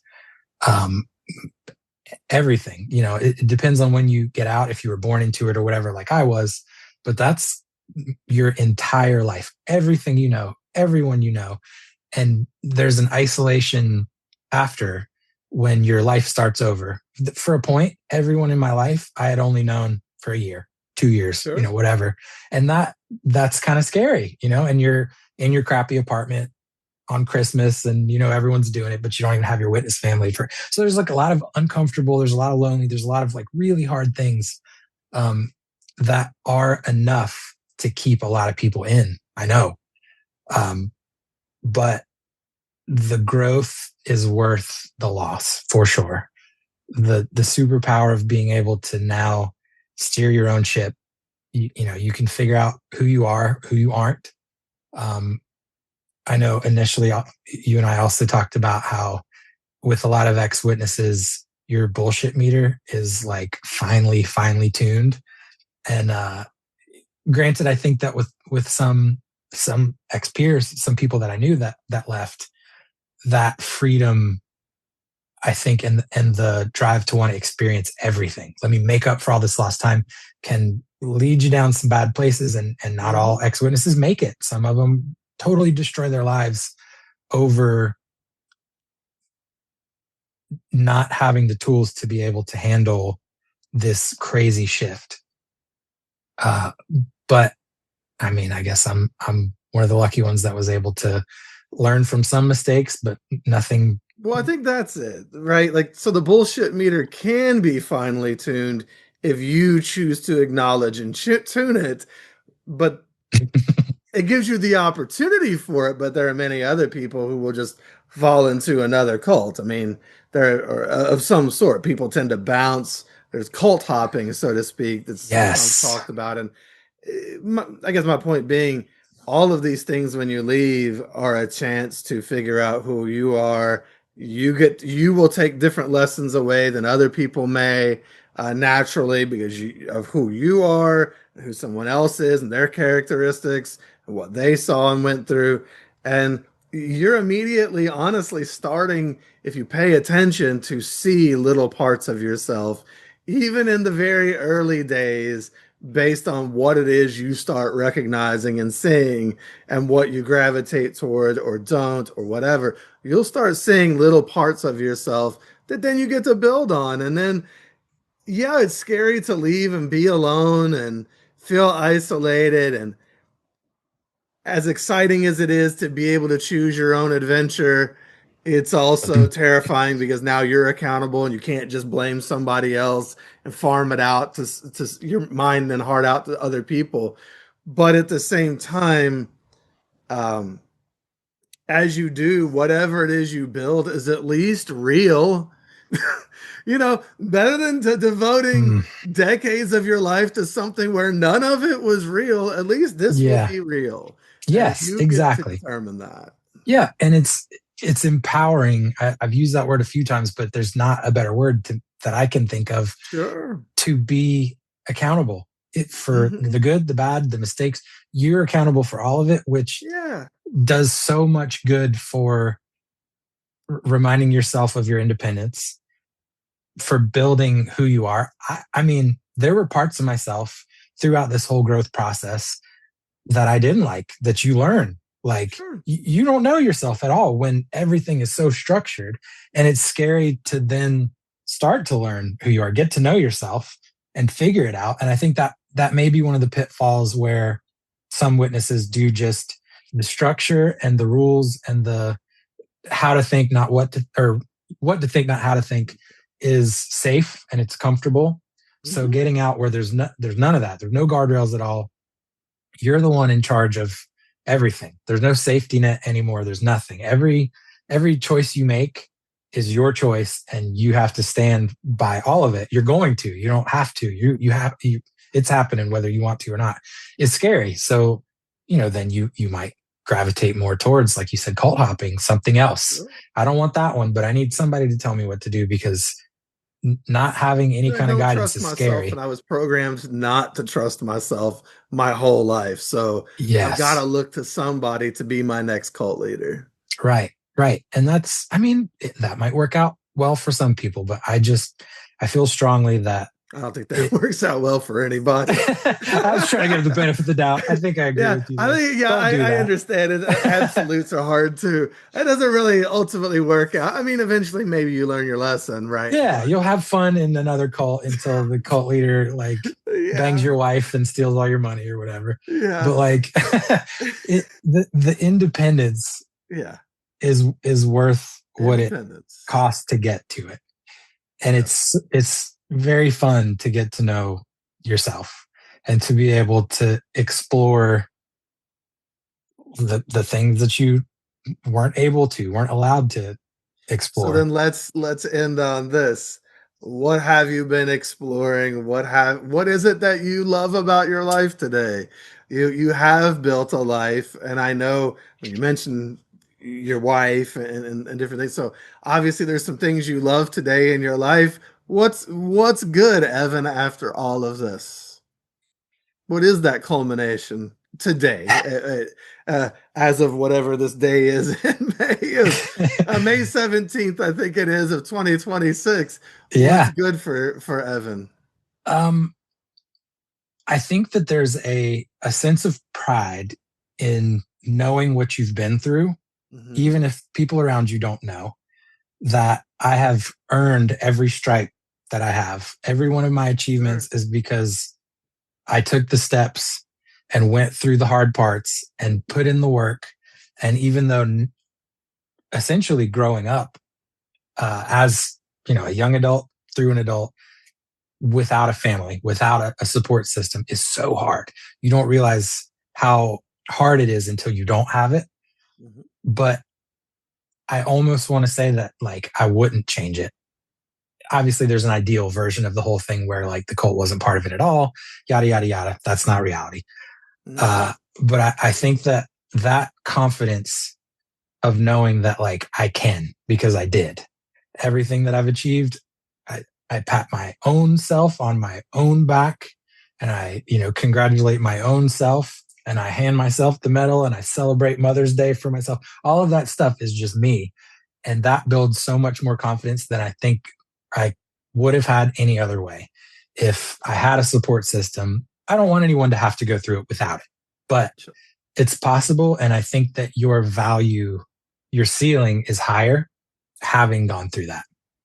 So I take a lot of pride in my business that I started myself, my wife that I said, I'm going to marry her, made that shit happen. Having my house and my dogs and my, everything that I have in my life, I've earned.